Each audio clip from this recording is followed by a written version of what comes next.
Yes, I can hear you.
Yeah.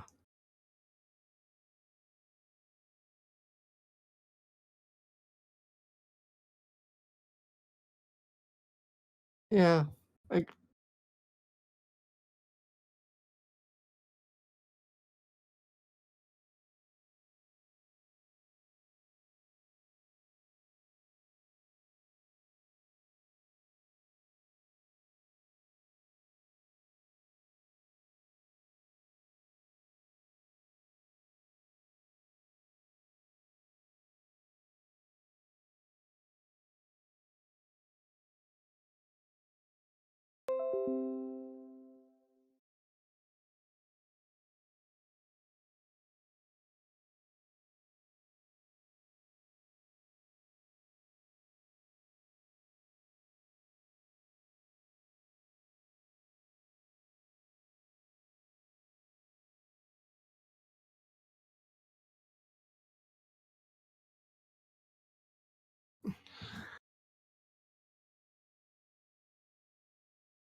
Oh, good. Right. Yeah.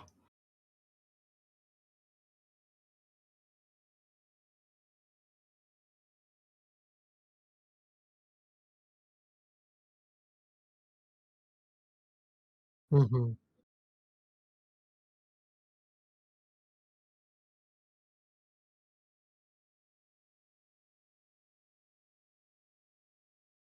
Wow. Jeez.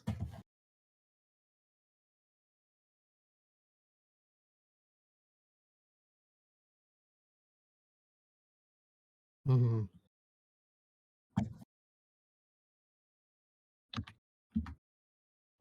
Okay.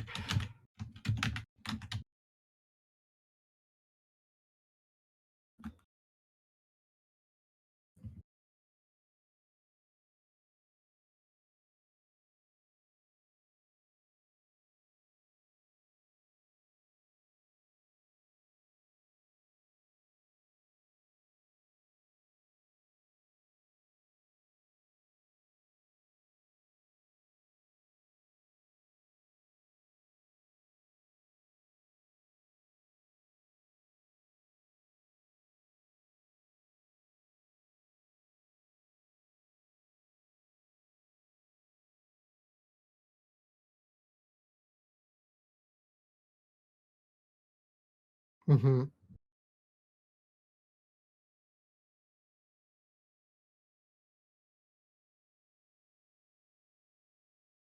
Uh, I'd say right now let's stick to what we got, just because 'cause we've missed so many weeks already.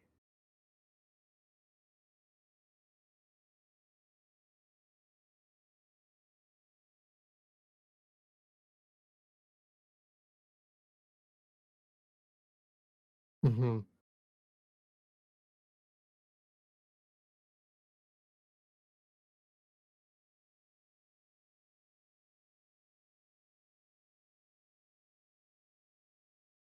Right.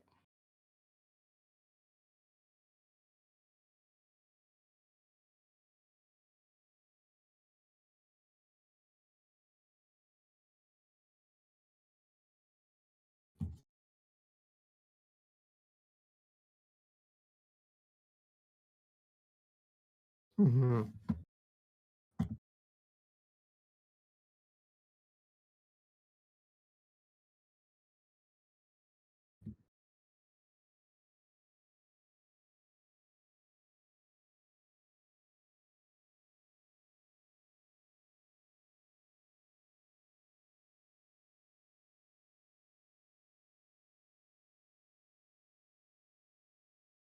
Yeah, that sounds good.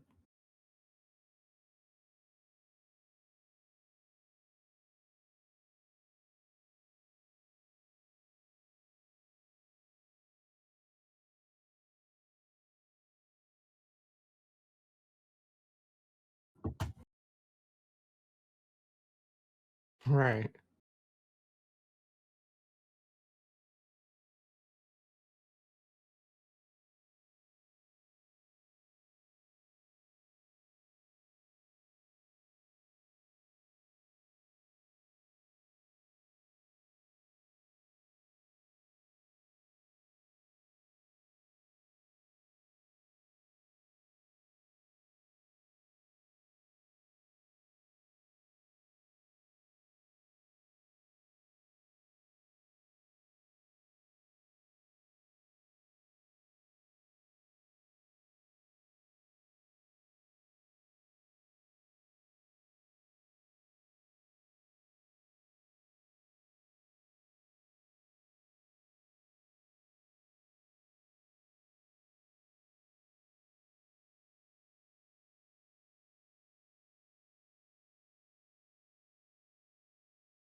Yeah.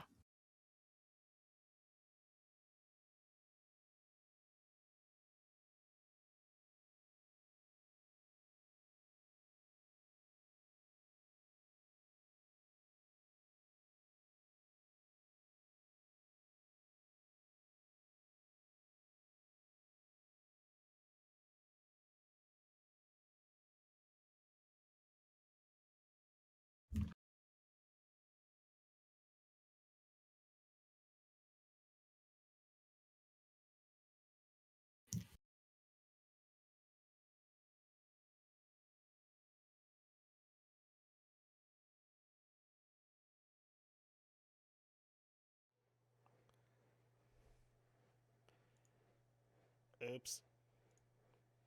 How about I pick the right one? Does that sound like a plan to everybody? How about I pick the right one? Are we live, everybody? Can you hear us? Can you see us? More importantly, can you hear Alex? Can you hear me? Okay, because I want to make sure that we don't have the same problem that we've been having in the past. We don't need to worry about Andrea.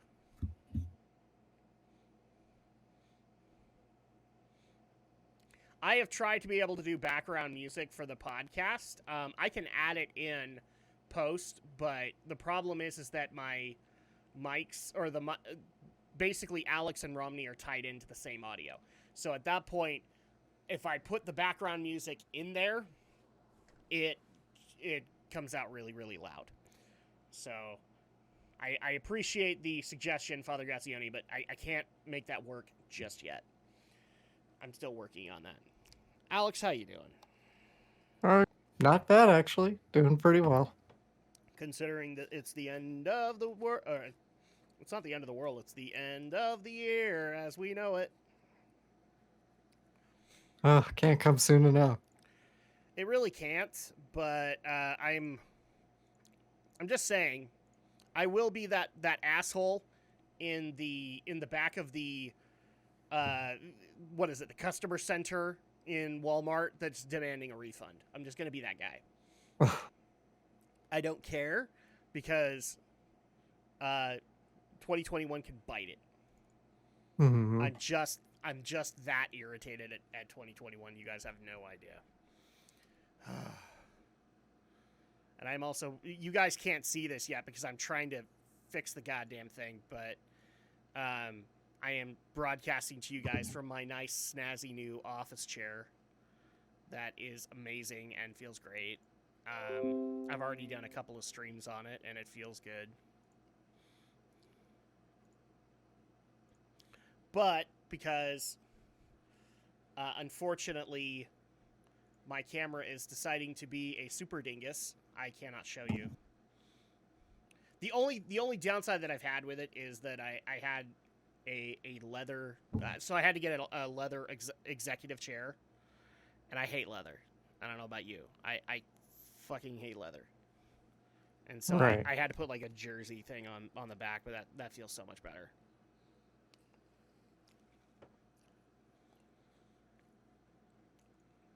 Yeah, you guys have no idea how much I want 2021 to end. Because I am just done. I'm that guy in the boxing ring that has taken way too many hits, and I was like, stop it! I can't see my nose anymore. I'm done with all the hits, please. What? Oh, don't switch, no. Is this why you've been giving me shit this entire time? Oh, good lord. You had better not have been doing that just because. Okay. Son of a bitch! I say that a lot when I'm trying to get this shit going.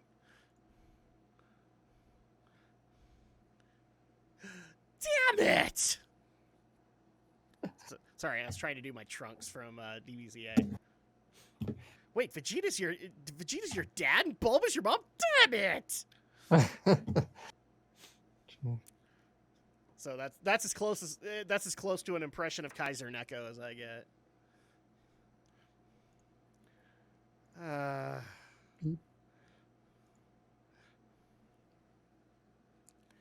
this hurts.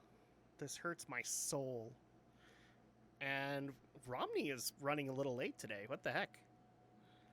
Usually he's like here before you are. What the hell? Yeah, go figure that. Did you kill him? I did not. Okay. Are you sure? Oh, shit. What did I do? What the fuck did I do? I don't know. Okay. What'd you do? That was weird. Let me see if I can fix it now in the goddamn son of a bitch. I already broke it again, didn't I? No.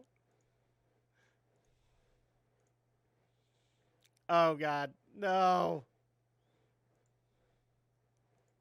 I might have actually broken it, and I'm actually very irritated at that. No. No. No. No. No. I don't need the cam. You're fine. Oh no, that's not the problem. We actually aren't showing up on stream anymore. So I have to go fix it now. Because why not?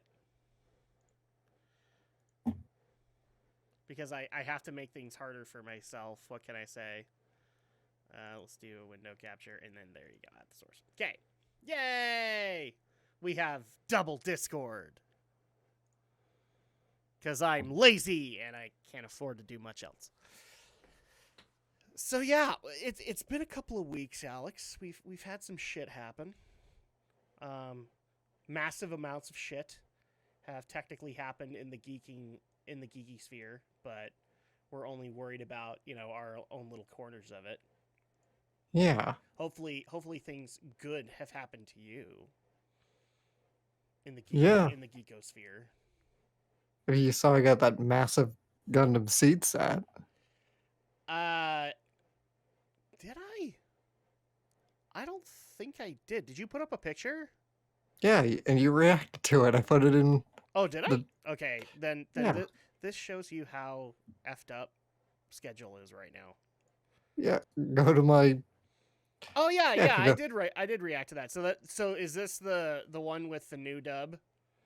Yeah, it's got both the original and the new one, so it's Where got Atherin both. sounds British and we don't know why.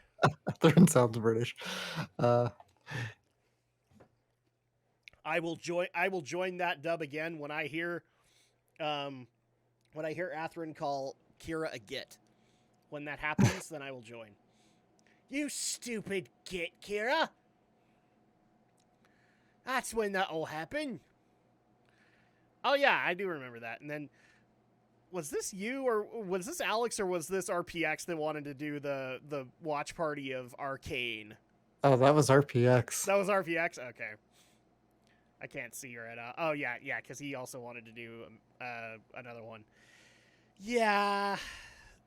It's not that I'm against League of Legends. I don't have a whole lot of reason to be motivated to go watch that. Like, I'm not... Like, I watched the Overwatch cutscenes because I was interested in that, because Overwatch looked cool.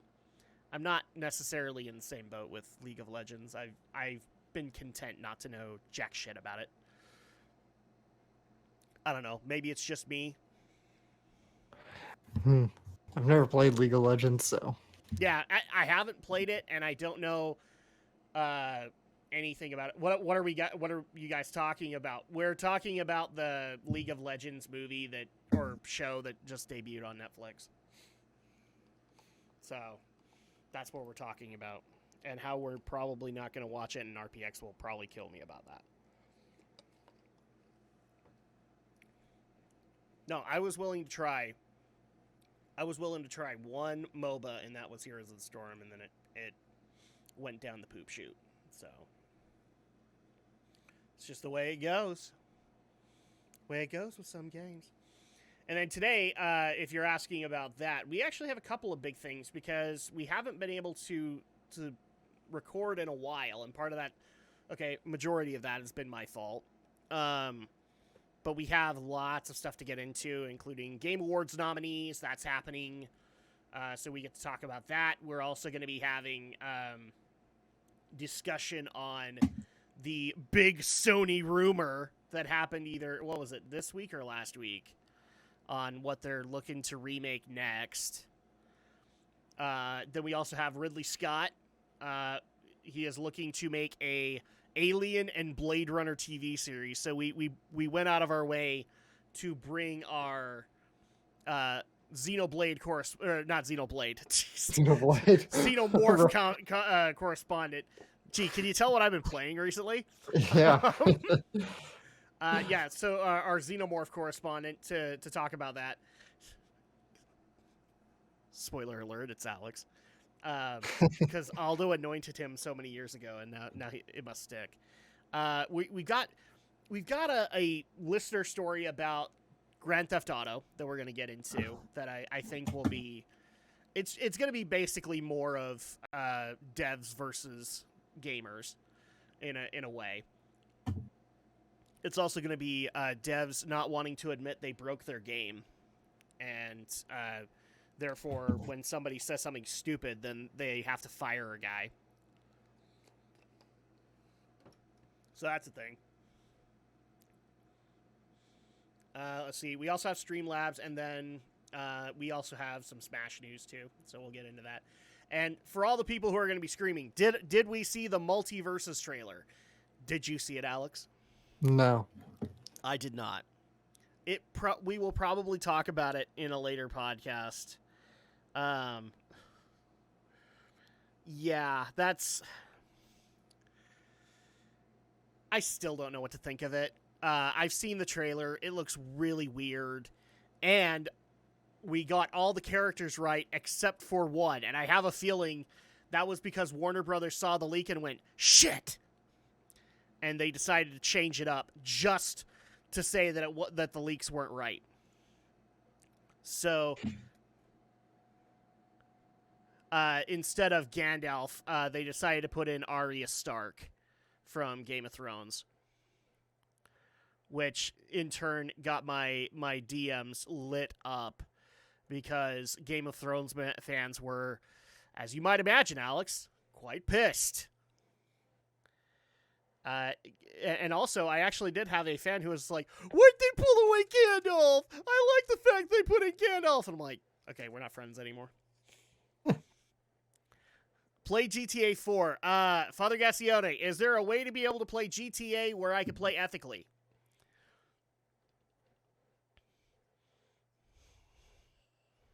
Oh, yeah, I think so. I think you could just do whatever you want. Is that GTA is a sandbox, right? It's a sandbox, but you can't play ethically.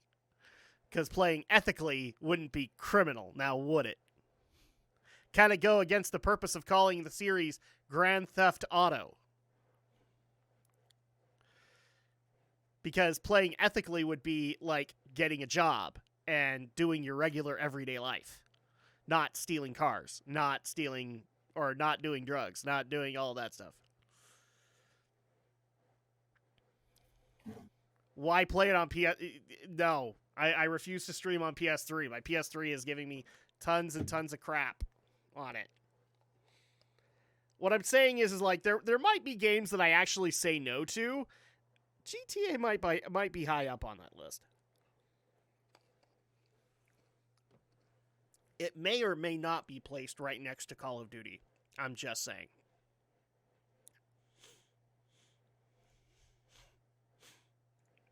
Like, I used to be a Grand Theft Auto fan, but they haven't done anything interesting with the series to me since Vice City. So, and the only reason that game was interesting was because it went all 80s. That's it.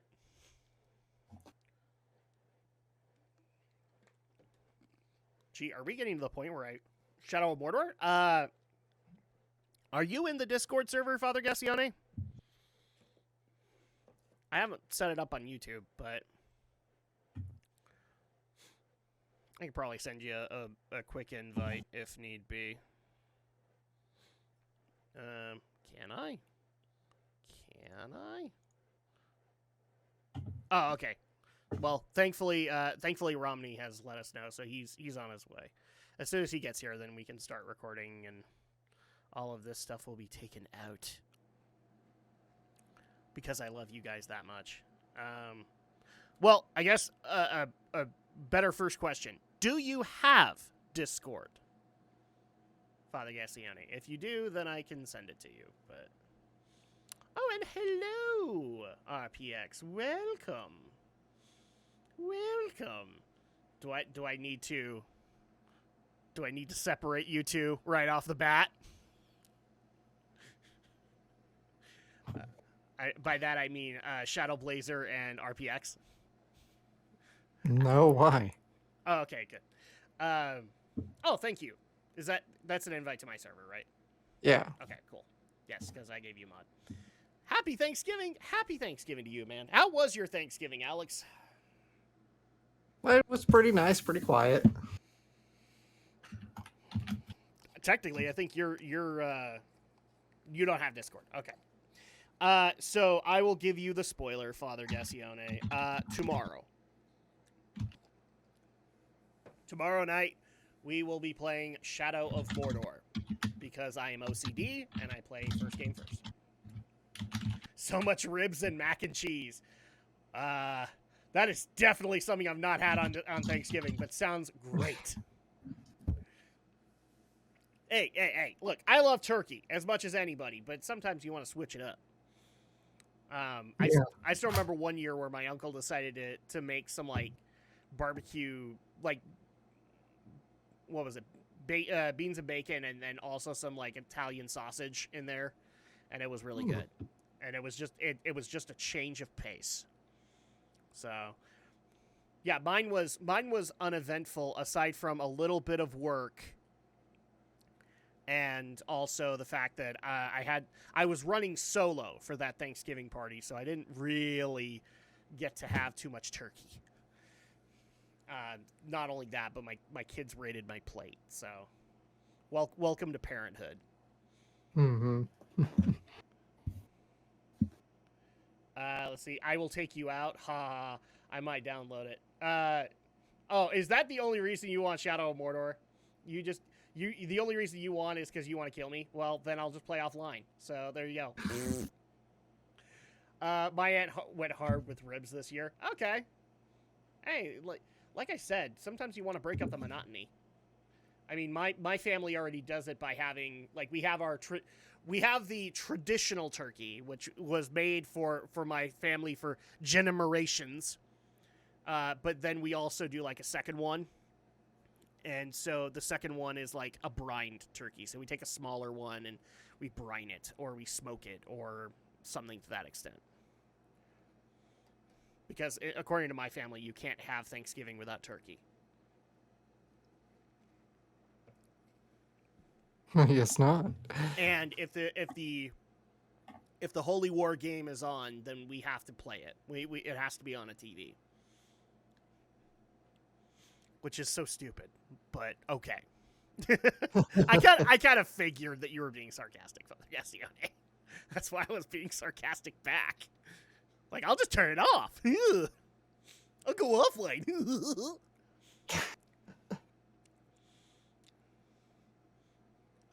I beat you. Oh, and I guess while we're waiting for Omni, I want to comment on this really quick. So, first of all, because I've already got this guy in my email, no, I do not delete comments. YouTube does that. If you don't like that, go to YouTube and complain. Also, if you leave shit comments and you know they're going to get taken down, don't blame me and don't blame YouTube. Everybody knows YouTube is the censor queen right now, so maybe just don't put in all the cursing that you want to put in. I don't like it either, but that's how you get your shit shown. Second, if you want me to consider your commentary, I can't even believe I'm saying this, but keep it please to within a paragraph. If you write a novel in my comment section, I'm more than likely not going to read it. because this is what happened, is we got a comment in the, like when I clip these podcast pieces apart, we got a comment in the Alec Baldwin one where a guy decided to write a novel, and the most that I could glean from it was apparently none of us know how to talk about guns. And the reason that I didn't read all of it was because, guys, I'm a busy dude. I have kids. I know I say that a lot, but it's true. And then I also have a life. I have a job. I can't sit here and read your 400-page novel of a comment. Okay? So, well, basically I skimmed through it, and I even left him a reply, just like that I didn't think his comments were all that justified, and even kind of bounced it back at him. But please, just if you're gonna give us some criticism, please keep it under a paragraph, and I promise I will read it. If I see anything above that, or if I see anything like your podcast is dumb, then I'm just gonna disregard you, because as far as I'm concerned, you're just another asshole on the internet, and well, there's plenty of assholes on the internet. I'm one of them. So there you go. Some comment etiquette. Well, that was an interesting thing to come in on. Yeah, that was an interesting thing to come in on, Romney, because I wanted to make sure that I took care of that. Yeah, we got like a 400-page novel of a comment in our Alec Baldwin one. That I basically could glean that, according to this person, we don't know jack about guns, except I already know the guy didn't watch longer than a minute, because he completely ignored the fact that one person on the panel actually does think that Alec Baldwin should have a penalty to suffer. Yeah, maybe if you listen longer than a minute, you would have known that. Yeah, as well as, the whole fact of that I have actually had a training on handling firearms, because I actually did go out to try to get a concealed carry permit, and I've talked with people. I'm not so worried about the gun argument, because like I said, I skimmed through it, and I've done minor courses, and already I could find inaccuracies within it, but it doesn't matter because YouTube took it off, because I don't delete comments. YouTube does that. So if you keep on saying that I'm deleting your comments, my answer from here on in is going to be fuck off. Yeah, I mean, I delete comments, but it really depends on the comment, but I sometimes will delete them if the YouTube system hasn't already flagged them. But it's usually it's the spammy ones that try to include links to other things that are clearly just, oh, download my spyware, please. Yes. Well, I actually flag those immediately, because most of the time they're to porn sites or whatever. So at that point, those don't make it into the comment section. But I love it when people scream at me that I delete their comments when I don't, and I know that it got deleted because you had the N-word in it 4 times. Of course that's gonna get deleted by YouTube, people. I don't even get a choice in that matter. Yeah, it's the same thing I deal with at the station, where we get people who get all pissy when they're overly racist and offensive content gets deleted from our station's Facebook pages. They call in throwing a tantrum, being like, you guys aren't real journalists and all that, and we're just like, again, like I've said 1,000 times before, freedom of speech does not mean freedom from consequences, and the First Amendment just means that the government can't come after you, well, but private companies... Yeah, but private companies can basically say, hey, you guys are being a-holes, or get out. Oh my gosh, I keep on getting that. Has Romney decided to pilot the giant robot yet? Romney, get in the giant robot! It's in the shop. Darn it. What do my kids do, Drak? My kids are a walking nightmare. Particularly, if you're talking about Thanksgiving, my oldest was fine. My youngest decided to drink out of everybody's cup, whether they were looking or not. And that got me in trouble with my older aunts and uncles. Guys, she's a kid. I can't stop her from doing all this stuff, because as soon as I stop her, then she goes to the next one and tries just not to get caught that time. Yeah. Mm-hmm. So, just saying. Or the one that still makes me laugh every now and again. I get this YouTube comment where I brought this up in our silent playthrough run, where apparently I'm trying to fulfill all of my all of my skin quotients, and the only reason that I did this Silent Hill playthrough with Romney was because he's brown-skinned. Yeah, that's totally why I did it. That's totally why. Not because we have fun or we have good conversations or anything like that. No, it was his skin color that I brought him on for. Yeah. Because I'm that vapid. Yeah. No comment. Yeah. Are you saying I'm that vapid? No, I'm just saying in terms of it's more just terms of I don't really feel like dignifying that particular comment with a response. See, I was about to make a joke of, does this make my butt look big? Should I change my outfit and change my name? I don't know. Maybe. That's up to you. Maybe you should pilot the giant robot so that RPX has somebody piloting the giant robot. That might be the way to go about it. Yeah, it really depends on the model of giant robot and which specific era it was manufactured in and what operating system it has. It can get really, really complicated. And just because I know that it's going to be coming, pilot a Gundam. Which one? Yeah, which one, which era is the key thing, because you've got the various different centuries in the Gundam canon. Look, I'm a hardcore Gundam fan, but that is truly a problem. Because if you're going to talk shop, if you're going to talk schematics, you have to make sure you're talking about the right one. And sometimes you can go 10 minutes into a conversation and realize you guys aren't talking about the same one. Yeah, and so that's the tricky thing with a lot of the giant robot stuff, is that, hey, if it's really hard sci-fi, like certain facets of the Gundam franchise, that's what you run into.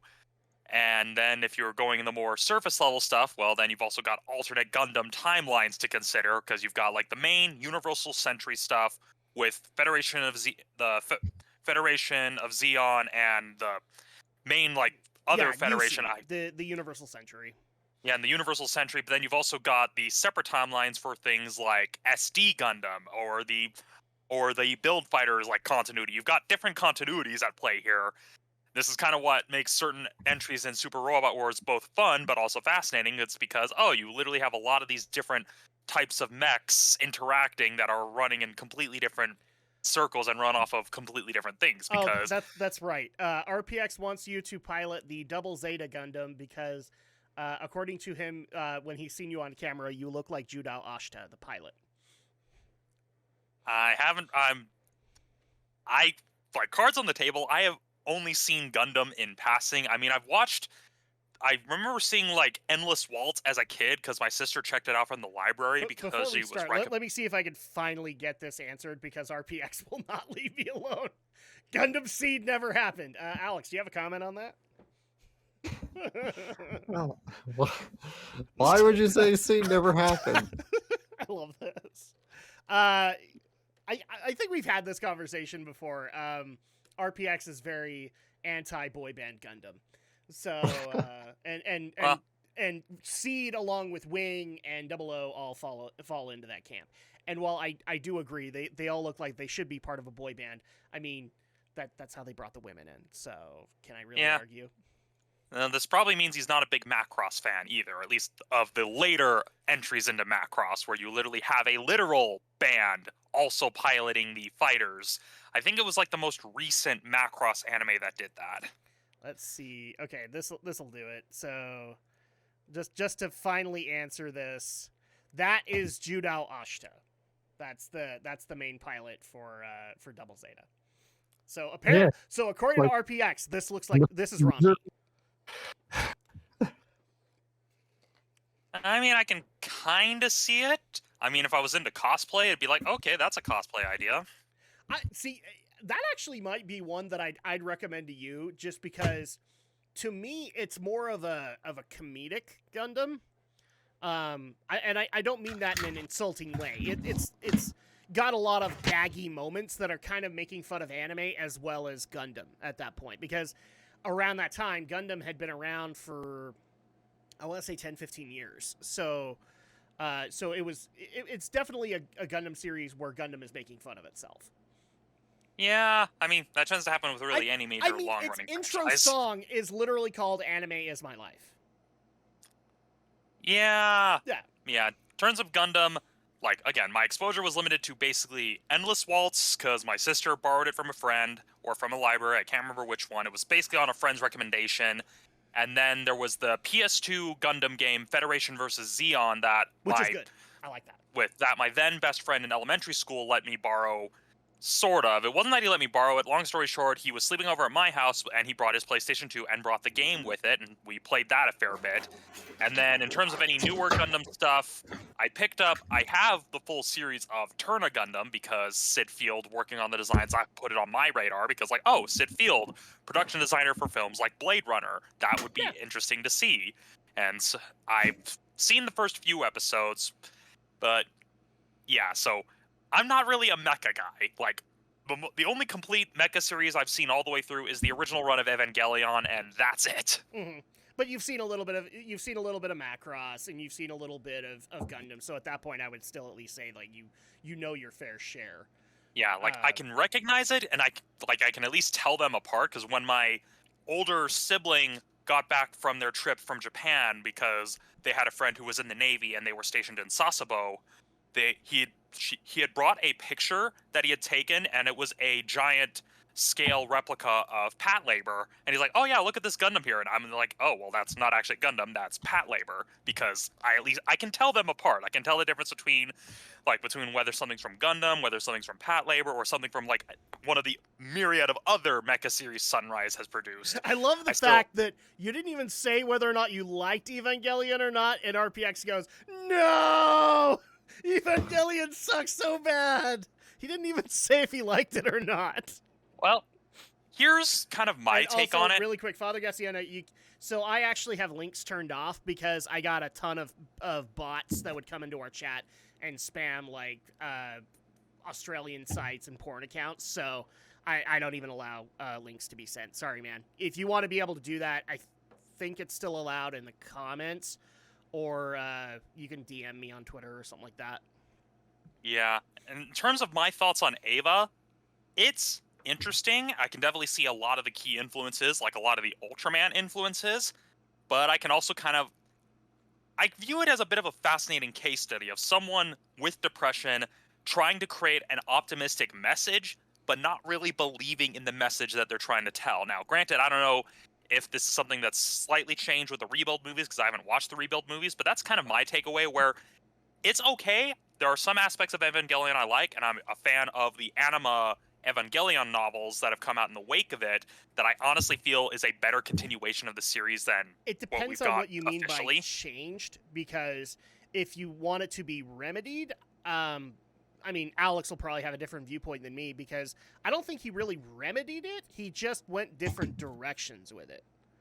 Yeah, and so it's very much one of those cases where it's interesting when you see an artist kind of evolve and then return to something with that new perspective. And so I know that would at least be something I would be interested in looking at and doing a more thorough analysis of the Rebuild movies. And so there are elements of Eva that I like. I liked some of the earlier episodes that kind of followed the more standard mecha format, where you can tell kind of the Ultraman influences that were put into it. Yeah. And that's also probably the reason why I like the Anima novels, is because it kind of respects that influence, but still finds a way to still be kind of faithful to the spirit of Evangelion, where it does do kind of the psychological aspect of it, but doesn't, leave you completely and fully depressed by the time you're done. And so it's one of those things where I can respect its influence, and there are some aspects I like about it, but I can also see why some people are off-put by the direction that the original series went towards the end, especially when you hear accounts of how Gainax's budget got slashed and then they got pushed to a later time slot because, oh, hey, we're going to get really gory. And naturally the people airing it are like, what are you guys doing? You're in a time slot that doesn't work for this gory stuff. We're going to have to shift you guys down if you guys are going to keep doing this. All right. Well, we got to cut into the podcast because we actually do have a time frame here. And thankfully, if we were able to do this early, then Alex doesn't have to get people mad at him today. So I unfortunately have to cut this off because we do need to record the podcast. But yes, Megas XLR is an amazing show. And if Romney doesn't know that, then we will tie him down Clockwork Orange style and show him. Just because it's hilarious. All right. So I am ready if you guys are. Sound speed. Okay. So 3, 2, 1, clap. Greetings once again, my friends, and welcome back to Geek News, Reviews, and Opinions, the podcast where we were supposed to be able to do the week's events in Geek, but then 2021 came in and said, hold my beer, and decided we were not allowed to do that. I am your host, Adam Mickelson, aka Drak, and fuck 2021, as far as the eye can see, because I want my goddamn refund. I have no problem telling you guys, I just want my goddamn refund. But joining me today is my usual panel of fellow geeks, fellow YouTubers, fellow content creators, fellow awesome guys in general. If you guys are not following their content, then what the hell is wrong with you? You should be doing that, especially during this wonderful holiday season where the gift of giving is with everybody and all you're giving is your goddamn views. And so let's go ahead and start things off with Alex the Shadow Blazer, who is joining us once again from a field of some sort and with some kind of pinkish hue hair. Alex, how you doing? I'm doing well, thank you. I swear to God, at some point you need to have Gundam 00 so that just so I can make a bunch of jokes about Relina Ismail. I'm sorry, Marina Peacecraft. I'm just saying that for the record. And also, I have to say this because now it involves all of us. Has the Black Friday killed you yet? No, I have to stress this. Black Friday at my store is not as bad as like a Black Friday at a Walmart because we don't do doorbusters. Instead, he deals with a bunch of old ladies who are mad because he doesn't have whatever Beanie Baby cup they're looking for. Beanie Babies, I would. It's probably as bad as that. Sound like is that they're like the Beanie Babies of ceramics. It is. It pretty much is. But because these women, it's only two of them really. We used to have a few more that would come in, but now it's really just the same predictable two. Okay. And it kind of bugs me because management would rather just kind of appease them and let them get their way. I would rather just screw them, but that's me. All right, and then also joining us is Stephen Romney of Studio Ghost Utah, of From the Shelf, Rhapsody in Cinema, Martial Arts, Monster Clash, The Doctor's Confession, and also, hopefully, that he also survived Black Friday. Romney, did you survive? Yes, but funny story, I didn't really actually do much Black Friday shopping, because, long story short, I actually had to work Thanksgiving, so my family decided to shift the dinner to Black Friday, and, well, it was actually kind of nice. We just gathered around, did the usual Thanksgiving-y stuff. That's like the greatest idea ever! Yeah, I mean, I'm surprised that the holiday isn't on a Friday initially. I mean, that makes a lot more sense when you really think about it. It does, and what's funny is like, my family for the longest time, because, I can't remember if it was because of my dad's work or one of my uncles, they did it on Friday. And so, like, when we swapped over to actually doing it on the day, I was like one of those kids going, but I liked having Thursday off. Yeah. I mean, I did at least get some Black Friday deals, but mostly because my work schedule was so weird that I actually got to do some shopping during the week, and some stores were already doing the deal, so I at least managed to pick up a fair few games that had been on my radar, and a few other odds and ends. But as for Black Friday itself, I mostly spent it at home helping cook and trying out a recipe that ended up yielding a lot more sauce than I needed. Yep. So it's been a couple of weeks, my friends, and this is one of the main reasons I want a refund from 2021 is because, holy shit, things have just been busy this entire time, and 90% of it is my fault because I have kids, and those kids have needs, and all that fun shit. And so we haven't been able to get together as much as I wanted this year, but we are here nonetheless, and we actually have quite a number of stories to get to this time because, well, that's what happens. Romney's principle is totally in effect, and the internet implodes when we are not able to do a podcast. So, without further ado, let's get into the first story, which was demanded by so many listeners. That's why this is the top story of this particular week. The leak is out. Apparently, the next big PlayStation remake is Chrono Cross? Like, how many people think this is legit? Let's start there. How many people think this is legit? I'm a bit half and half on it. Mm-hmm. I mean, the source being cited is specifically a musician that was brought in, allegedly, to work on a song, kind of a rescored version of a song from Chrono Cross. So there's at least some credibility to it. I just am a bit curious as to why they would do Chrono Cross of all of the games.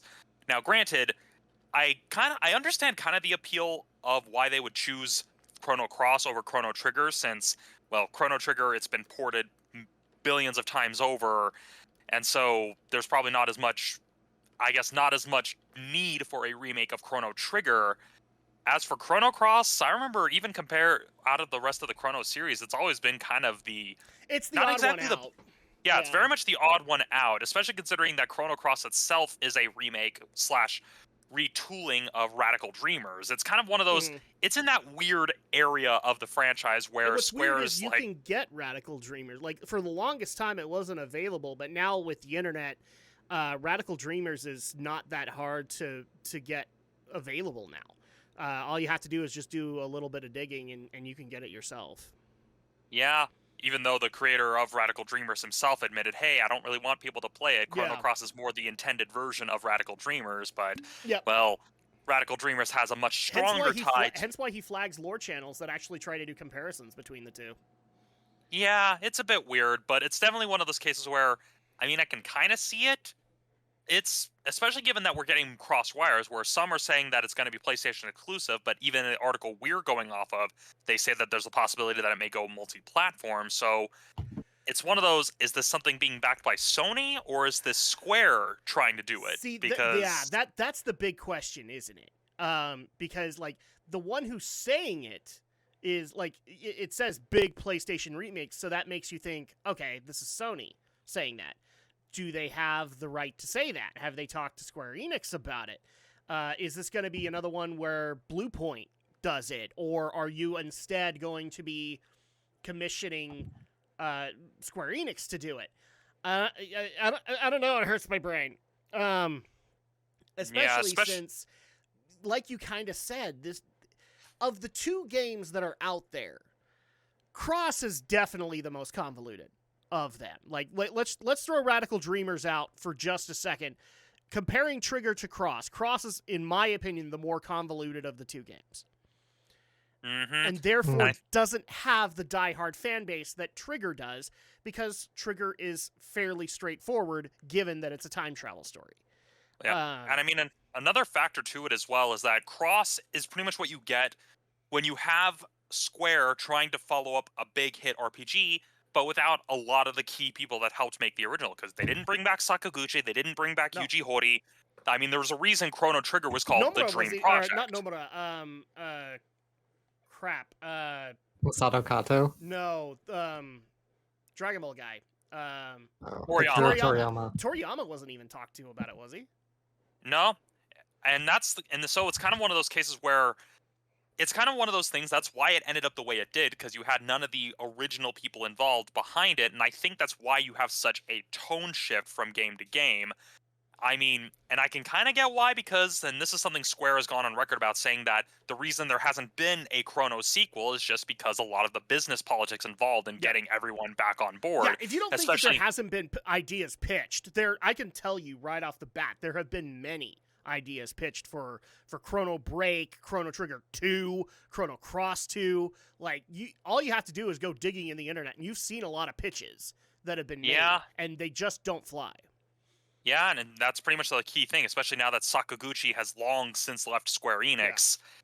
Yeah. I mean, I could see it working if they try to get a new team on board. I mean, I'm definitely curious what would happen if they decide to approach Toyo Taro about doing a design for a Chrono game, because, well, I mean, he's basically heir apparent to Toriyama at this point. Yeah, he's the guy that did all the Cell ones, didn't he? So like he's the most loved artist right now.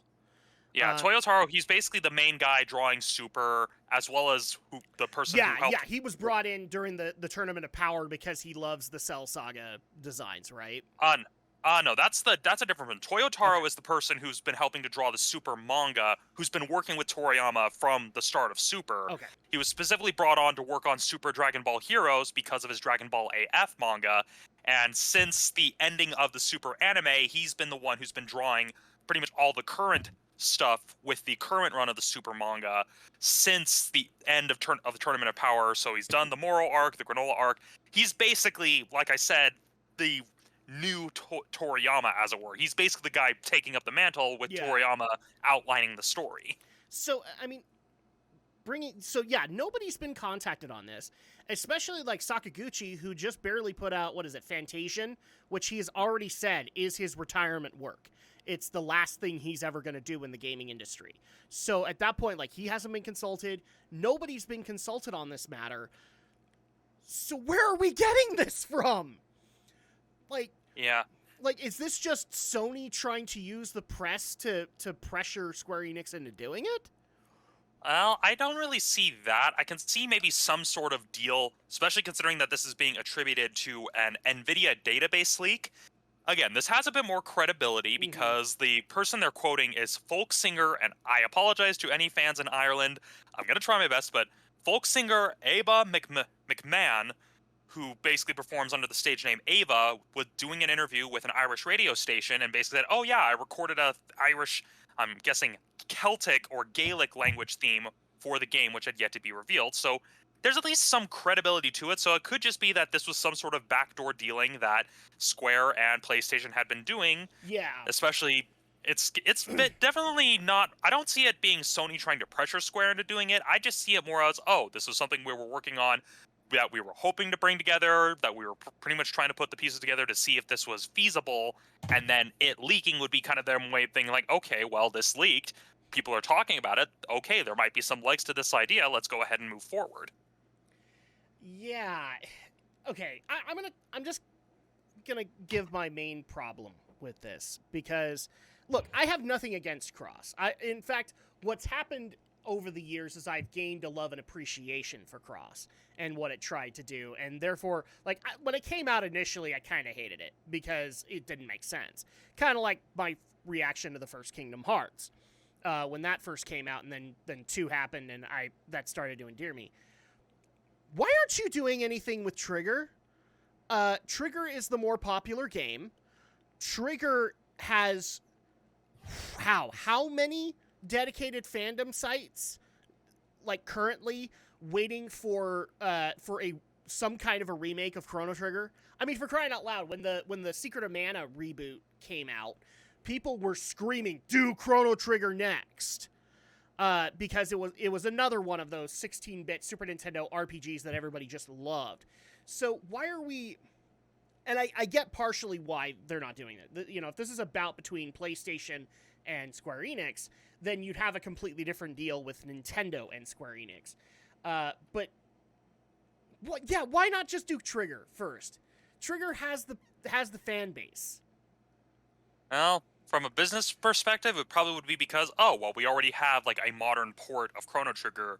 Why put in the money to rebuild this game when we can just easily port the most recent version we have that we already have on PC and other consoles and just port that to modern consoles? That's probably the more pragmatic reason why they're probably not thinking of doing a remake of Trigger.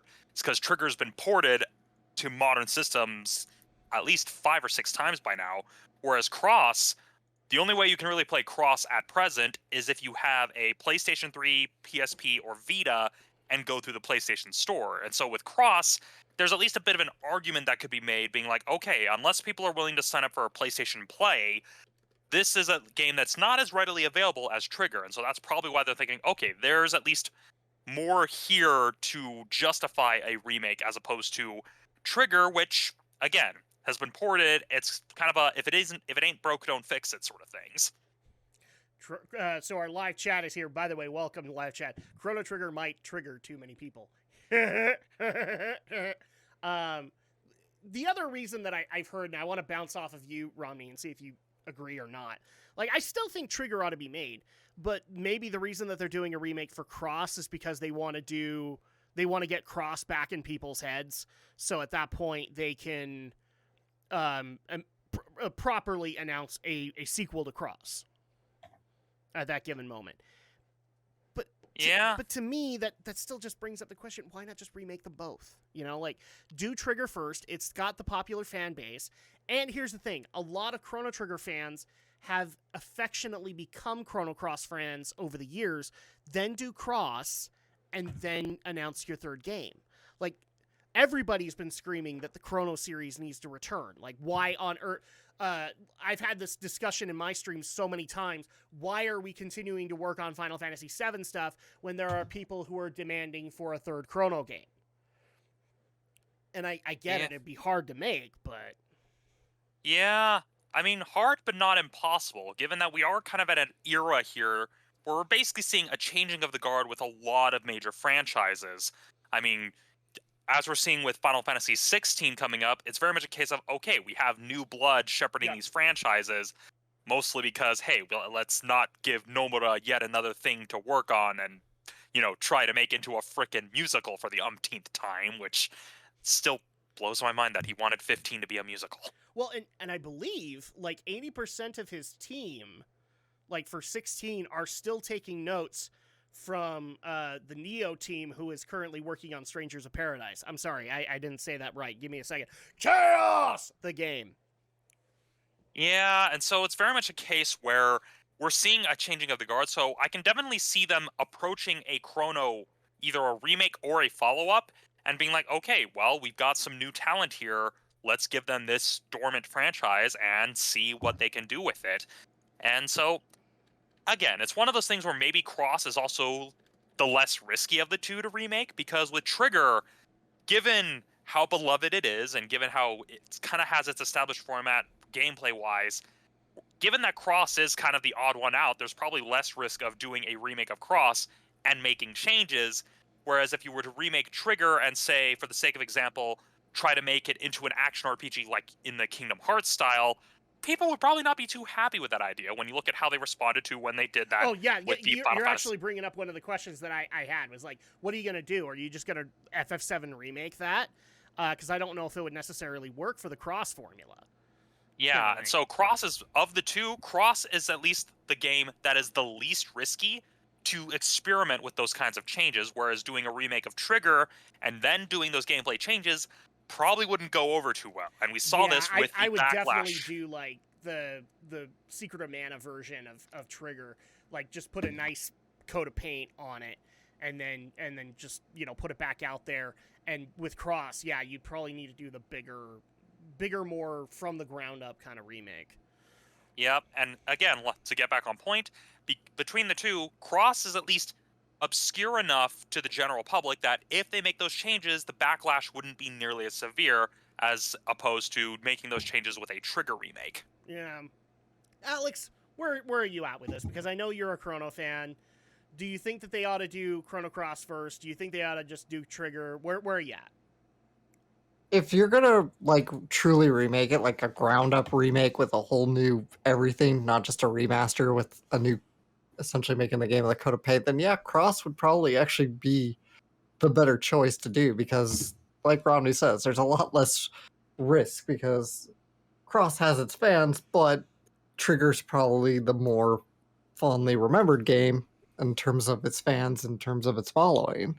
Yeah. So yeah, doing a Cross remake might make the more sense in this case.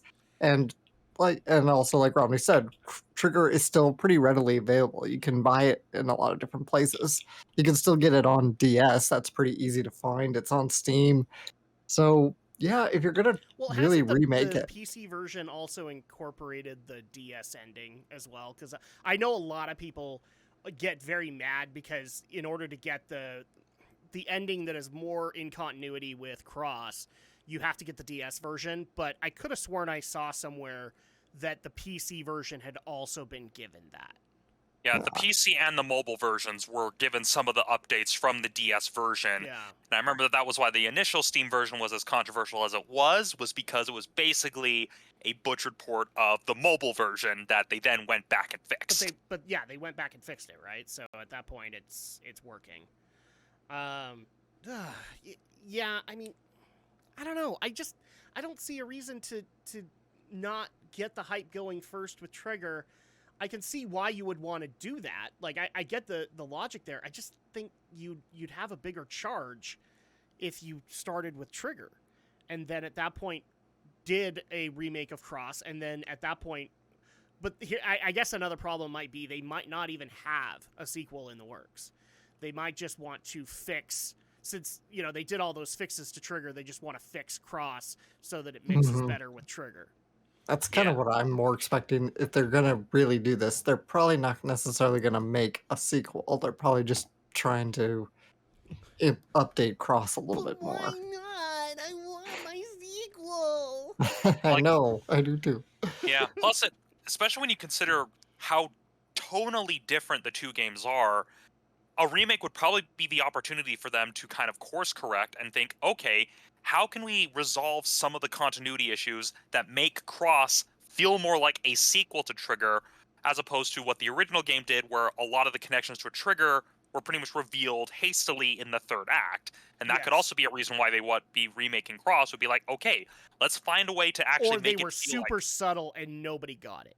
Like yeah, you had to be you had to be the kind of fan that does like the Chrono wikis to be able to see those kinds of Easter eggs.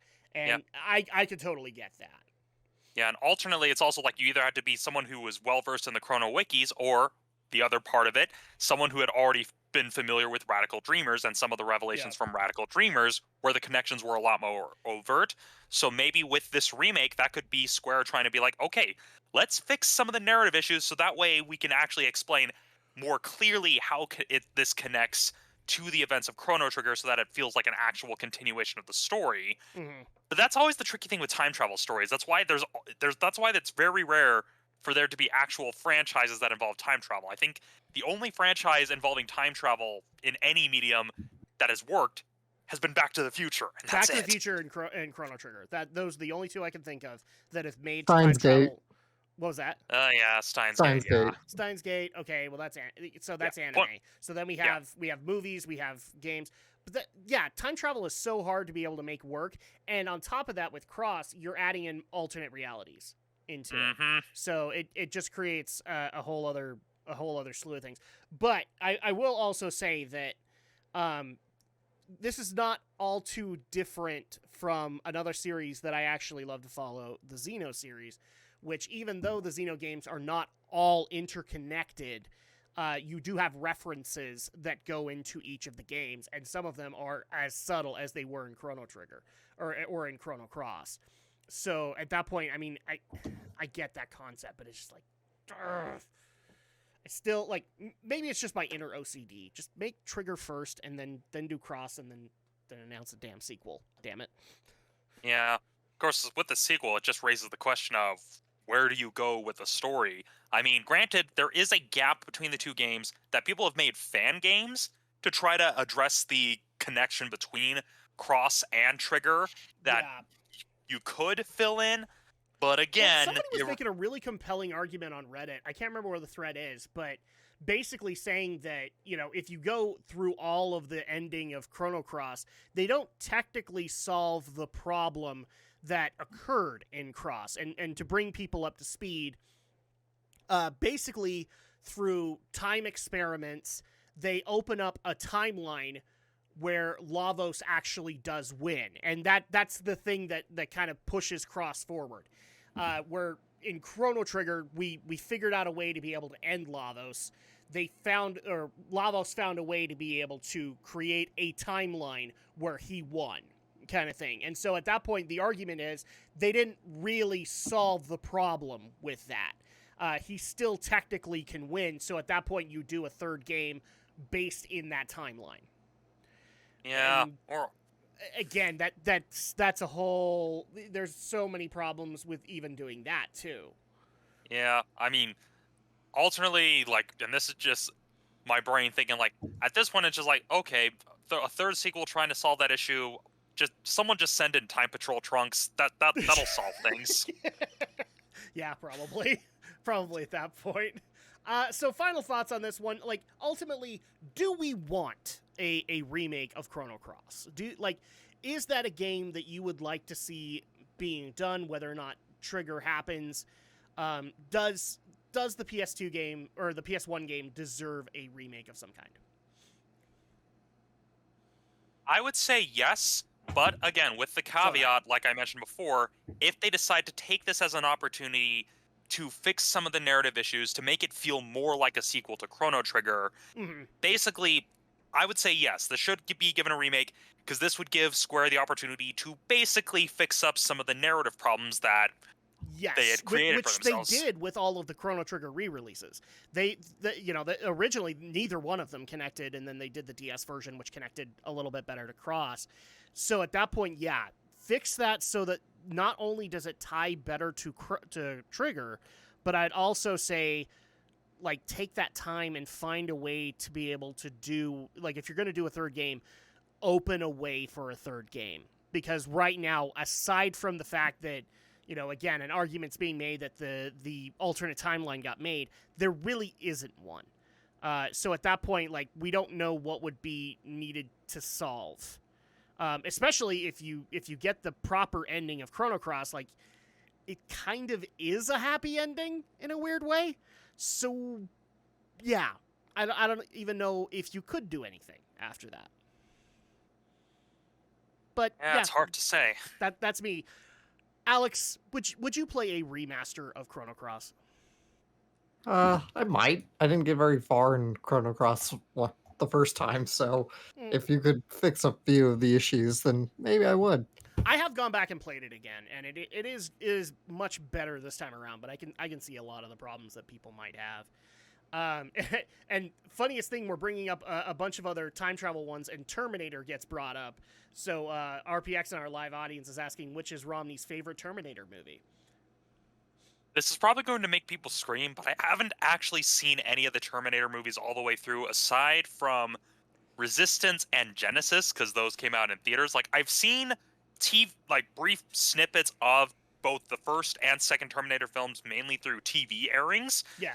And so I know the story, and many longtime listeners of the podcast may recall that I always have the idea that if I were to be in a room with James Cameron, that I would pitch this to him, which would basically be the whole Terminator, but in the Old West, where you send a Terminator back even further in time along with someone from the Resistance, because that, would be a very, very interesting way to change the dynamic. And so, yeah, I don't really have a favorite of the Terminator films. I mean, Genesis was at least a unique attempt at an idea, because it basically asked the question of, what if between Resistance and Genesis is the better idea. Yeah, Genesis was definitely the better idea. Like, Resistance, I appreciated for what it tried to be, which basically was like, okay, well, this is the original, this is kind of the idea of, this is the, like, Resistance timeline, where I honestly think what they should have done, rather than trying to be like, oh, it's a direct sequel to all the other Terminator films, it should have been like, Resistance should have been, this is the original timeline before everything started happening. This explains why they sent Kyle Reese back. But Genesis at least had the whole idea of, okay, well, what if John Connor was made the bad guy? Because that's what got me to see it, was like, okay, that's an interesting idea. But then, towards the end, it kind of fell apart with a lot of the wibbly-wobbly, timey-wimey shenanigans. Yes. And that's so kind of why... so that I don't know if anything can fix it at this point. Like, the hardcore Terminator fans basically are just like 1 and 2, and those are the better of the movies. And then once you hit 3, things get really complicated. So, yeah. Even with Sarah Connor Chronicles, which I still hear is like, it's a 50-50 reception, this is why time travel is so hard to pull off, people, because you can easily screw it up. Yeah, mostly because it's kind of, and basically the really good time travel stories that I've seen are always a hard sell, because those are the ones that get really heady, where they go into like the many worlds interpretation or the butterfly effect, or they kind of talk about time paradoxes, something that even Chrono Trigger itself addresses early on in the game with the concept of a time paradox. Yeah. But problem is, people don't really want to explore like cause and effect and time paradoxes. They just want to see. Which, by the way, people question that one too. Okay, I've seen plenty of debates saying Chrono Trigger is wrong in their grandmother paradox. Guys, grandfather paradox, or grandfather paradox is, I think, what they call it. Guys, I've seen that stuff too, and yes, it's technically wrong, but it's still executed better. Yeah, and pretty much the key issue that I've seen is that the average person doesn't want to actually posit these more higher-minded theories of time travel. They basically want to watch cowboys fighting dinosaurs. Yes. Absolutely.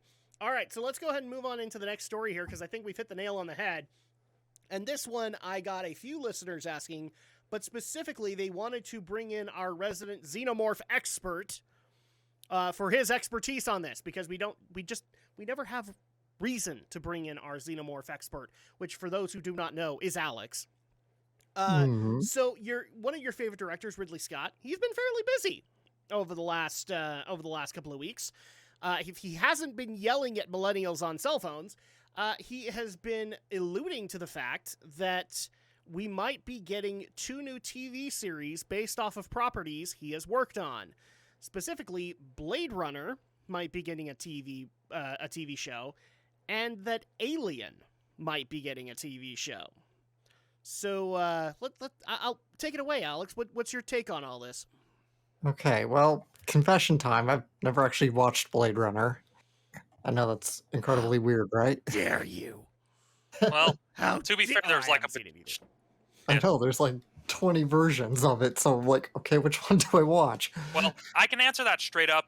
Basically the version you'll want to watch, and I'm literally looking at my shelf to make sure I'm showing the right one. That would basically be the final cut, since that one is basically the version that Ridley Scott intended to release before executives did what executives do best and meddle with it. So the final cut of Blade Runner is the one you'll want to watch. I'm going Okay. to go ahead and say that Romney is incorrect. The correct version of Blade Runner that you want to watch is Snatcher.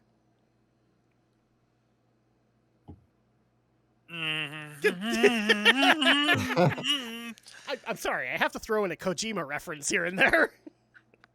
Otherwise, my itch just keeps going on, Romney. Yeah, that's the problem when you come down with the case of the Kojimas. Yes. But anyway, continue, Alex.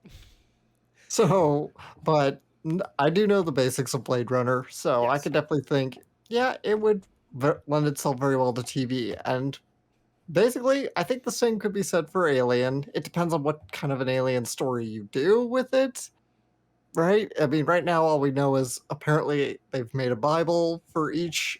I would hope that they'll be their own series and not try and cross over, because crossing over is just kind of weird with the Alien Yeah, franchise. they're already but- talking about maybe how Alien and Blade Runner could be connected, and at that, don't worry about that, people. Just do this. Yeah. Just do what you're working Yeah. on.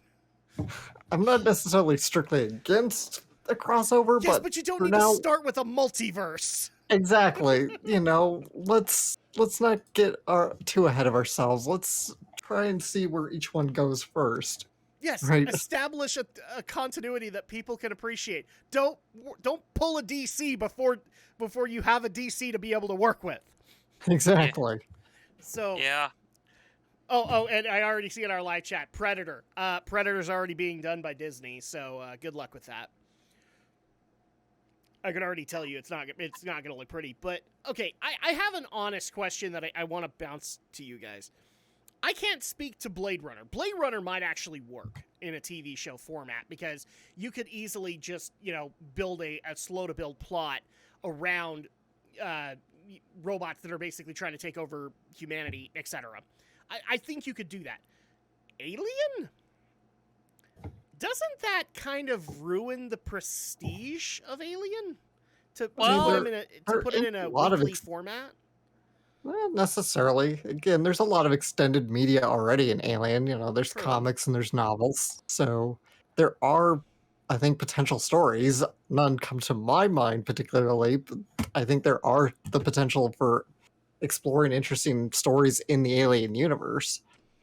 Yeah, I mean, I don't know. I just kind of look at it and go, okay, so would the series be like a straight up horror? Because we're talking about the guy who made Alien, and Alien was a horror. Aliens was an action movie, and that was James Cameron. So at that point, are we talking about a horror based series? I mean, I don't see how you could do that without eventually making it into the Alien equivalent of Walking Dead. That's me though. Yeah, I mean, that could be one way to go about it. And another aspect of this, if you go kind of more of a horror mystery route where you focus less on the body horror of the xenomorphs and go kind of more, for lack of a better comparison, kind of go the Resident Evil route where you focus on the corporate intrigue of Weyland Yutani trying to find ways to weaponize the xenomorphs and basically for the sake of example, say you have a journalist who's trying to uncover some sort of secret project that Weyland Yutani is working on that involves the xenomorphs, and then that becomes the driving focus of the show, is less about the xenomorphs and more of the corporate espionage and corporate conspiracy at whatever Weyland Yutani is working on. That was one thing that Prometheus, as flawed as it is, that was one thing that Prometheus got somewhat right. It was one of those concepts in Prometheus definitely needed another draft to narrow that down, where you got less of, oh, it's basically a prequel to Alien, more like, okay, you've got kind of this layer of mystery. If you focus on Weyland Yutani, then at that point, like, people want, if you're going to call it Alien, right, you got to have the alien in it. You have to have the xenomorph. So at that point, what? We find out that they actually have xenomorphs in custody and they've been experimenting on them or something? Yeah, something like that. It could be either experimenting on the xenomorphs, or it could even be a case where they could be trying to cover up the events of the prior films, and this journalist is trying to uncover and show the truth of, oh, hey, here's Weyland Yutani, who literally sent these people to die on these planets for their own aims. If you go kind of the mystery route of it, I think it could work. Maybe. I mean, I don't know. Like, it's kind of hard for my brain to get past this, because one of the reasons that the Alien, to my knowledge, works is because of how little, like, when you're dealing with it in a situation, you're dealing with one of them. So, like, that's the first movie. And then the second one is multiple, isn't it, Alex? Yes. Because you're on the home world. And then I think every one of them after that has been multiple versions, or, like, multiple xenomorphs that you're dealing with. So I think most of them actually after went back to one Alien. Oh, did they? Yeah. Okay. So at that point, like, and again, a part of this is also just because it's Ridley Scott. So at that point, I don't think we're going for the action movie variant. We're going for the horror movie variant. And so, a Weyland Yutani way could be the way to do it. I've also seen a suggestion in our chat basically saying that it was, like, do a Starship Troopers kind of way of doing it. Like, go and invade their homeworld, or go and invade a stronghold. And that way you could show off different types of xenomorphs being able to, suit a planet to their liking, kind of thing. Maybe. I don't know. This is definitely one of those times where I kind of wish I knew more about the universe to say whether or not it would work. But I can definitely say Blade Runner. There's a lot of potential to do a Blade Runner TV series. I'm just not so sure about Alien. Yeah, with Blade Runner, we're already getting a Blade Runner anime that Crunchyroll and Adult Swim, they've started airing. I was actually talking to my father about this, because it's weird when you have a parent who actually watches anime and you have to remember, oh yeah, they actually watch anime, and he's been enjoying it. Plus, there's also been the interested in it. So yeah, and plus there's also been the Blade Runner comics that they've been doing as well. I think it was started with Blade Runner 2019, and then they have the sequel comic series Blade Runner 2029. I mean, Blade Runner in and of itself is just basically a cyberpunk noir setting. So you don't even have to focus. It lends itself very well to a TV formula.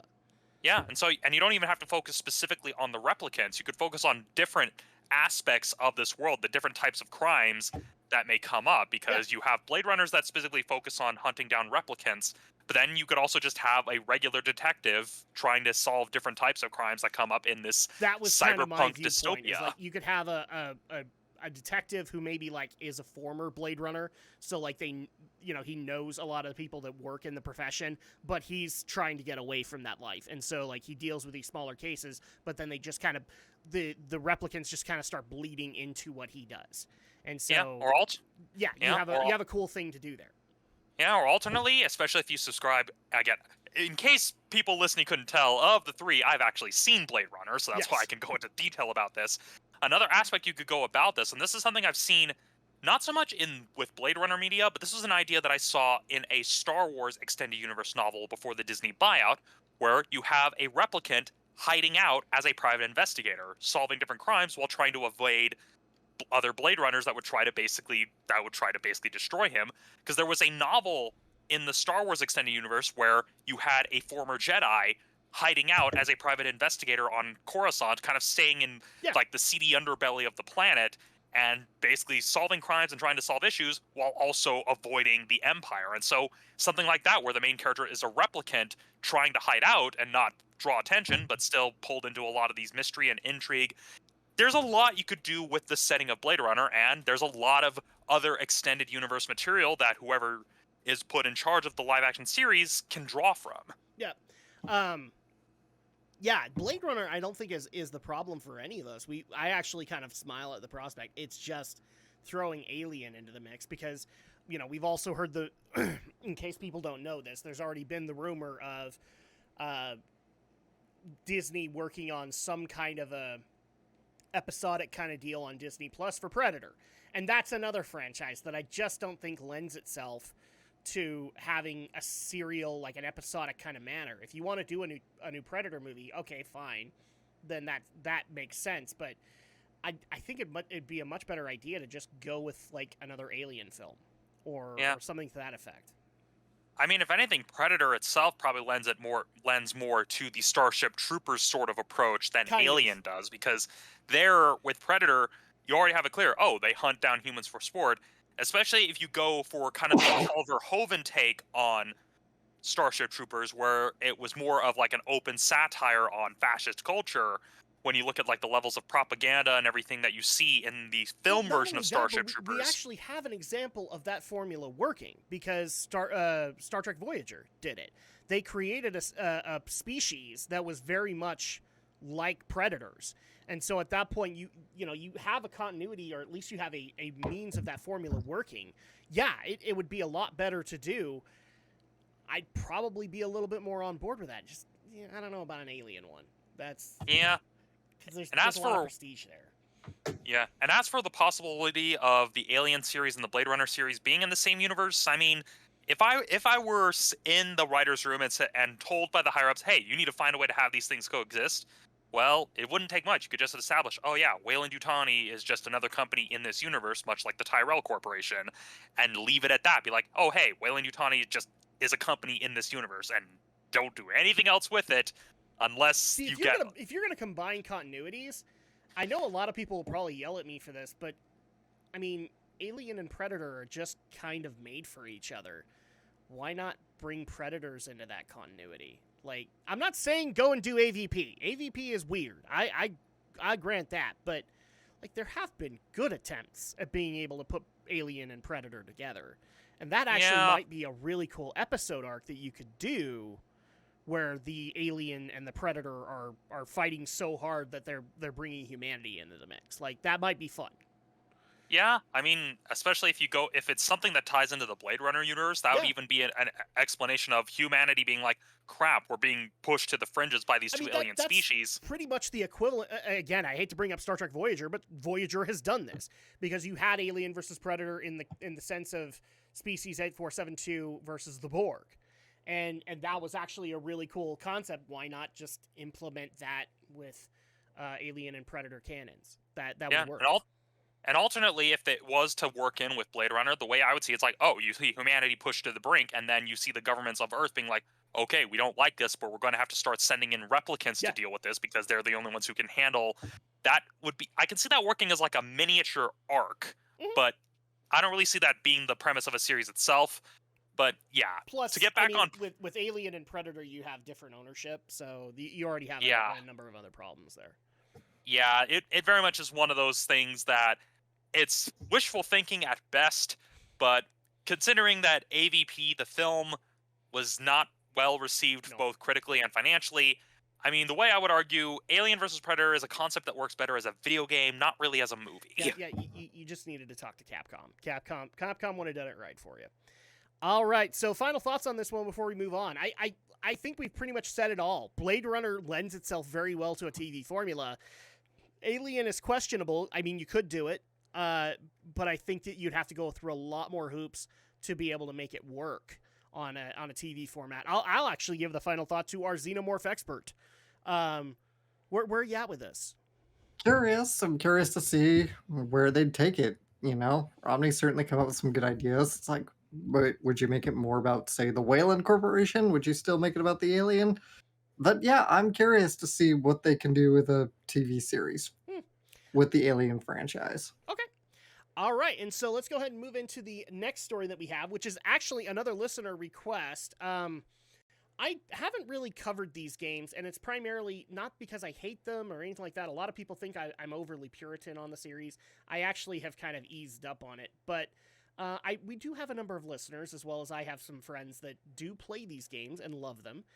And in regards to Grand Theft Auto, we are talking about, in case you guys didn't know, a trilogy was done, basically remastering Grand Theft Auto 3, Vice City, and I believe San Andreas all together, and basically making a definitive edition, a scale up, so that people can go and play their favorite PS2 games on current day consoles. And a lot of people were very excited about this. So much so, people might remember when we talked about E3 this year and how Take-Two was really preachy. Rockstar apparently had the same problem, but at least Rockstar fans got the announcement of the trilogy, which I believe was either there or at another Rockstar event. So, you got something of a reward to have to sit through all the hell. Well, they're out now, and I hate to be the bearer of bad news if you guys haven't played them, but they be broke. It looks like very little effort was put into making the framework of these games work when trying to put in a nice touched-up pair of graphics. And it was very evident, and there's been many people complaining, so much so I was not able to track this down, but a few friends of mine who are Grand Theft Auto fans brought this to my attention when people started initially complaining about the trilogy being broken and being bug-ridden and all that. They basically, when they reached out to devs that they know work for Rockstar and worked on this, they were then hastily replied to with, "Shut up and give us your money." I'm not saying that's exactly what they said, but their statement was something along those lines. To which, a couple of weeks later, Rockstar had to respond. They originally had stayed quiet on this. From what I understand, all the people who made those statements have been quietly fired. Obviously, don't do that.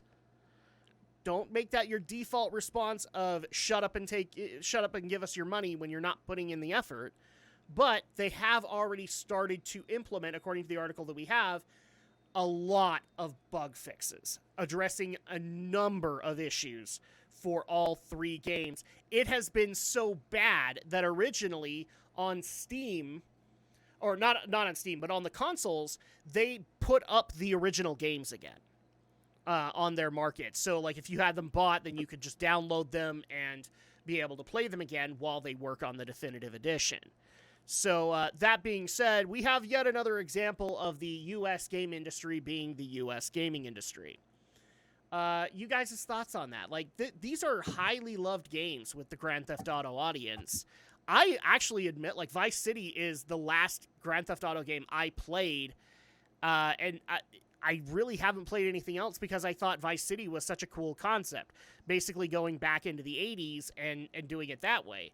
So I haven't really felt all that compelled, but when I hear of companies doing this, like, I don't know, Cyberpunk, or Command & Conquer, or, I don't know, Anthem, I had to think about it, because we haven't seen anything on that game anymore.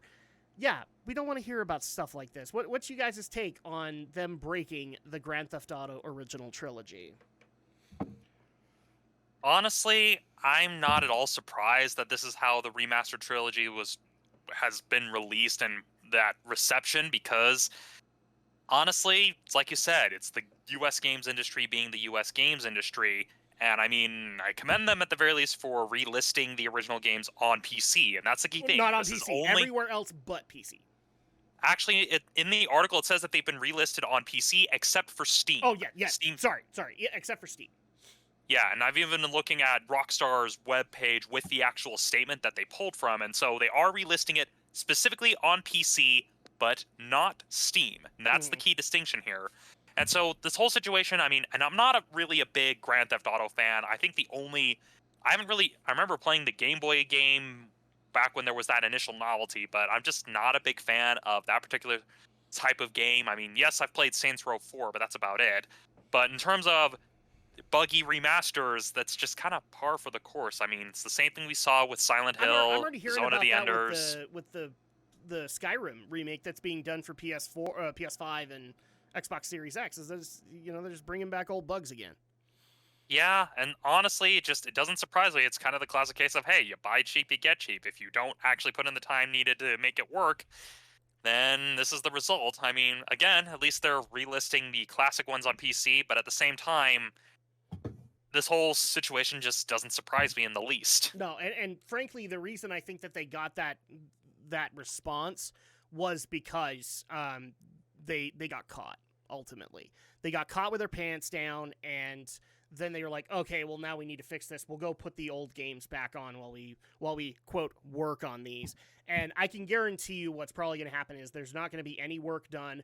They're going to consider Definitive Edition a wash, and they'll just let those games continue to be on there. And that's the sad reality is like, as much as I get that people are lovers of Red Dead and Grand Theft Auto, these franchises that Rockstar has made, the U.S. gaming industry just does not give two shits about its audience anymore. They really don't. They literally look at us pretty much the way that they look at their prospective Chinese audience. They just want us to be nothing but quiet consumers. And when we mouth off and when we actually say like this is broken, then they have the reaction of how dare you react this way? We gave you your nostalgia, now shut up and buy it. So it doesn't, like, I don't have evidence of that, but I can totally get that Rockstar employees did that. It's totally believable that they would do that, which is absolute shit. No company should do that. Like, don't treat your fan base like they're the fucking plague. That's just me. Alex, what's your take on this one? So I have to ask, was this done internally by Rockstar, or did they outsource it to another company? They did not outsource it. They did it internally, from what I can tell. Oh wow, that's even more pathetic then. Mm-hmm.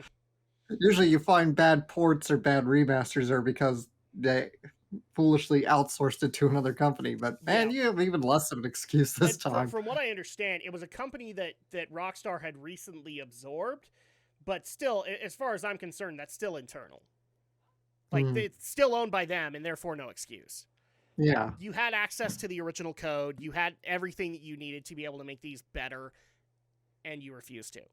So, yeah, like, Rockstar deserves the contempt that their audience is giving them. I mean, they were already getting contempt because I still, like, to my knowledge, both Red Dead Online and Grand Theft Auto Online still don't work. They are bug-ridden as hell. And that's been something that's been an ongoing problem for them for years. And they just refuse to answer that. Yep.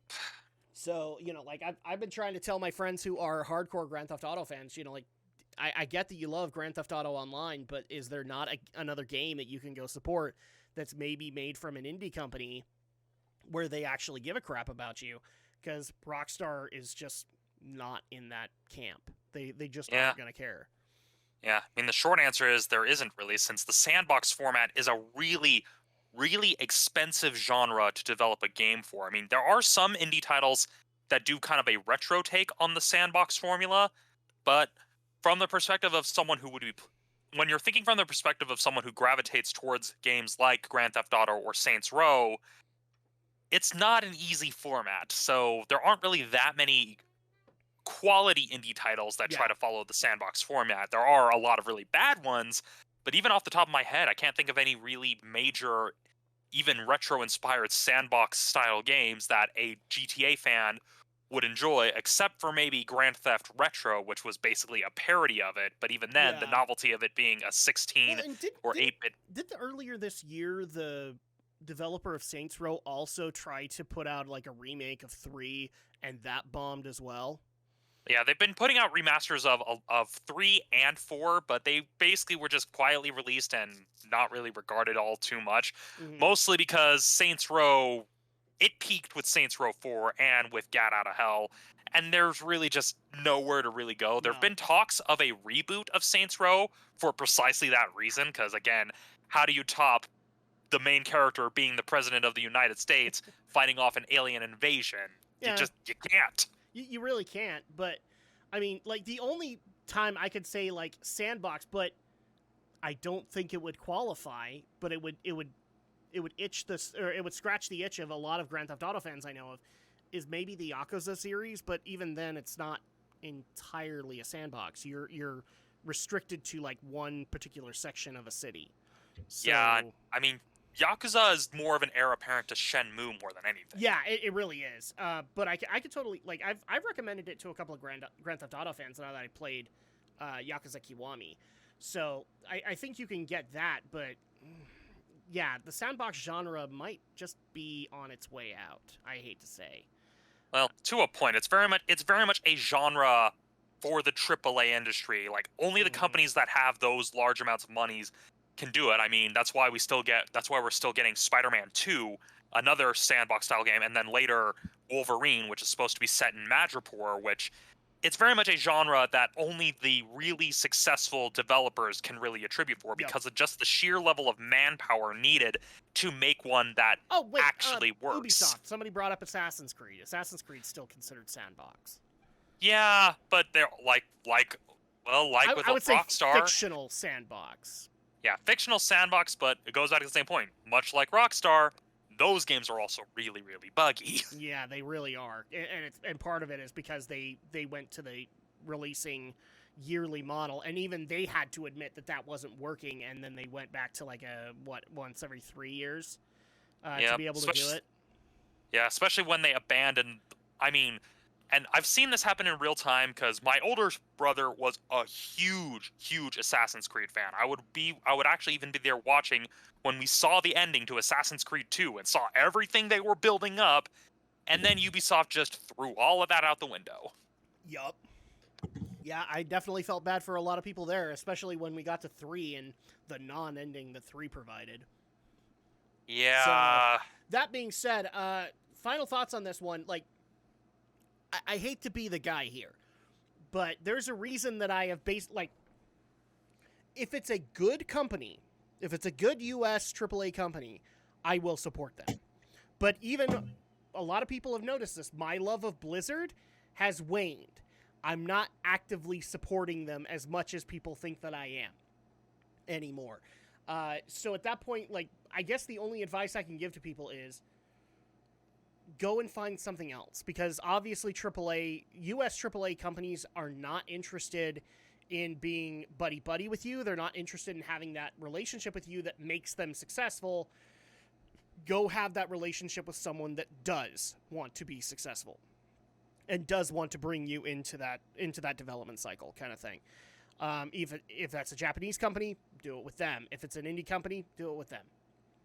But this is just yet another example of, I like how somebody put it to me earlier this week, of Bethesda being Bethesda. This is why Bethesda's owned by Xbox now.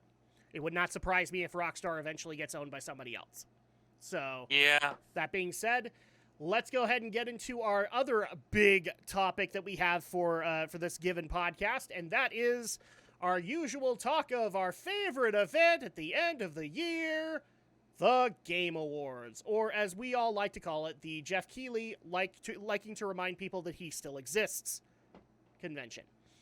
So at that point, we have our nominees for the Game Awards this year, and it's, I want to say, a little bit more complex than it has been in past years. I have no problem saying that, at least. Because we actually do have a very big pool of games that we can then go into with it. And I'm trying to bring up the damn nominees, but the freaking website is not working for me. Yeah, the website, I was even trying to load it to prepare for the show, and it's not particularly... Let me bring it up in another way, and then we can discuss them. But I was going over the list myself, and it actually is... It's going to be difficult to be able to pick a lot of this stuff out, honestly. Yeah, especially given that we're dealing with a factor of a lot of these games coming out during, well, the COVID pandemic, since that naturally affected a lot of things. So, first of all, this is what I mean by it's... We actually have a lot more games to be able to talk about here. Game of the Year has 6 players in there, and I can guarantee you guys there's at least 4 I want to win. So we have Deathloop, We have It Takes Two. We have Metroid Dread. We have Resident Evil Village. We have Ratchet & Clank Rift Apart. And we have Psychonauts 2. Ow! Yeah. That's a lot of good in there. And 2 of them I've played. So at that point, like, obviously I'm in the camp of those 2 games, but people have recommended Rift Apart to me. I have a very big interest in playing Psychonauts 2. This sucks this year. They actually gave us worthwhile contenders. Yeah, it's definitely going to be a close one. Looking at it, in terms of which one will be more likely to win, it's a tough call. Yeah. I mean, just going based off the patterns I can from already tell you there isn't a Last of Us in this grouping, where it's definitely guaranteed that the gaming industry wants this one to win. Yeah, looking at it, I can definitely see Metroid not winning it because Nintendo just, I can too. over the past number of years, always gets the family-friendly awards. But then again, given that Nintendo's kind of changed a lot of their strategies over the past year and a half or so, this could be the upset. I mean, personally, between the 2 that I'm familiar with, have you actually gotten around to playing Dread? I haven't. I've only played the demo, so I at least have a feel for the gameplay and how it works. It's just I've already got a massive backlog of games that I really need to get through.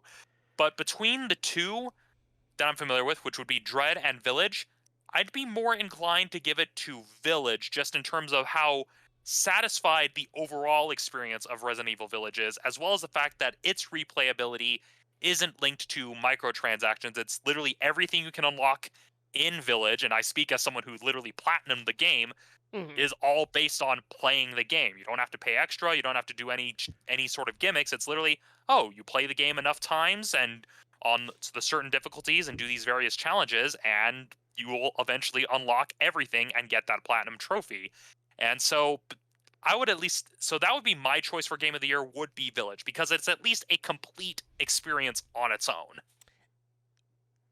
Yeah, look, there's nothing I can debate on that one, because Village is an amazing game. I did not platinum it, but I can tell you, just like we did a playthrough live on stream, and you guys can see my reactions.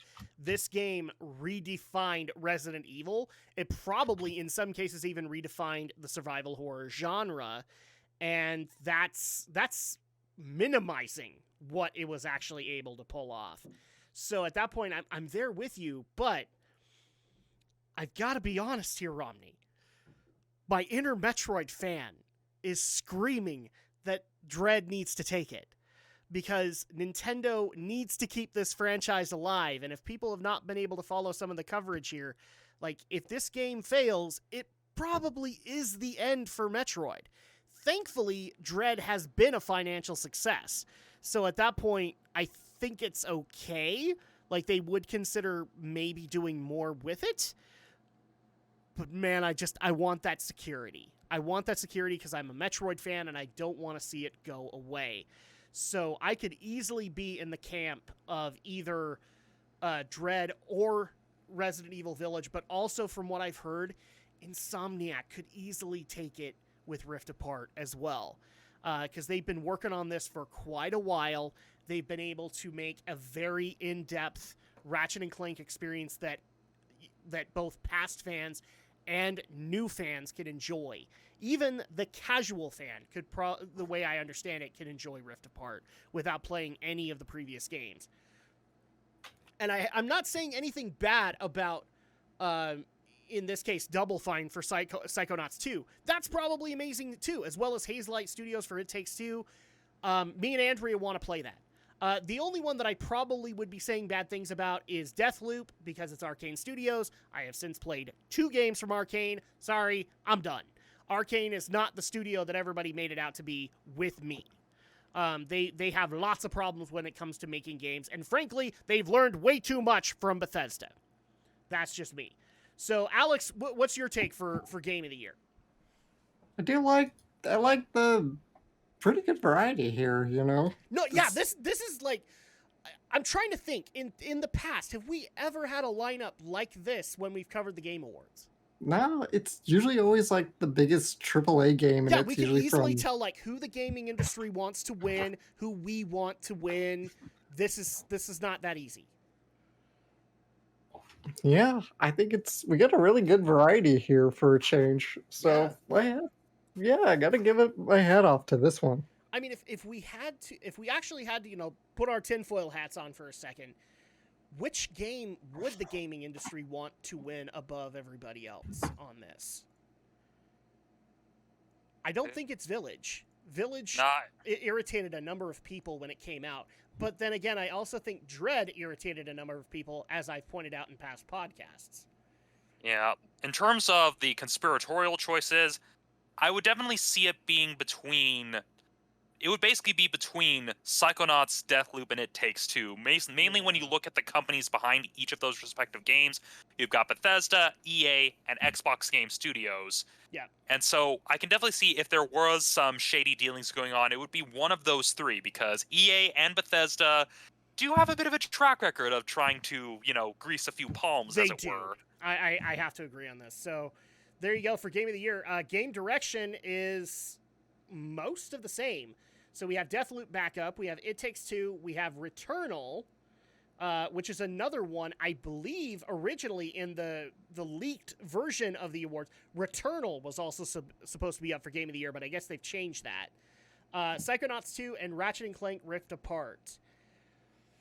Oh, I can't even talk on any of these because I haven't played them, but I've had Returnal recommended to me as well as Rift Apart. So, I don't know. I do not have a horse in this race right now. If I were to take a guess, it's probably, like, if you can't give it to Deathloop for Game of the Year, you'll probably give it to Deathloop here. I would say this... Because the industry wants that recognition. Yeah, and I would say the same thing where it would probably be the same case with Psychonauts 2 as well, given that Double Fine and Tim Schafer is kind of an established auteur. I can definitely see it going to Psychonauts 2 for a lot of those same reasons. Yeah. Alex, what do you think? Like, who does this go to? I can't really make a call here because I just don't know enough. It's up in the air. Going into some of the others, we're not going to go over every award because obviously there are ones that we're not in the race for. But Best Narrative, we have Deathloop, we have It Takes Two, Life is Strange True Colors, Marvel's Guardians of the Galaxy, and Psychonauts 2. I could see the industry wanting Life is Strange, but I could see the fans wanting Guardians of the Galaxy. From what I have been told, we haven't played it yet, but Guardians of the Galaxy is apparently an awesome game, and as much as people were screaming at Eidos Montreal for working on that instead of Deus Ex, now they're screaming for more Marvel games to be made by Eidos Montreal. So, yeah, I could see the fans wanting Guardians of the Galaxy, but the industry wanting Life is Strange. What about you two? I'm kind of in the same camp. Either way, Square Enix is going to end up taking this category. Yeah, they are. Alex, do you think there's even a chance for any of those other ones to take it? I don't think there's much of a chance. I think it's going to go to Life is Strange. Yeah, probably. Whether or not it should, I don't know. Art direction, we have Deathloop, we have Kena, Bridge of Spirits, which has very few nominations, if I remember correctly. Psychonauts 2, Rift Apart, and The Artful Escape. If I were to take a wild guess because of all of the advertising money that has been put behind Kena, in terms of Sony, probably Kena takes this one.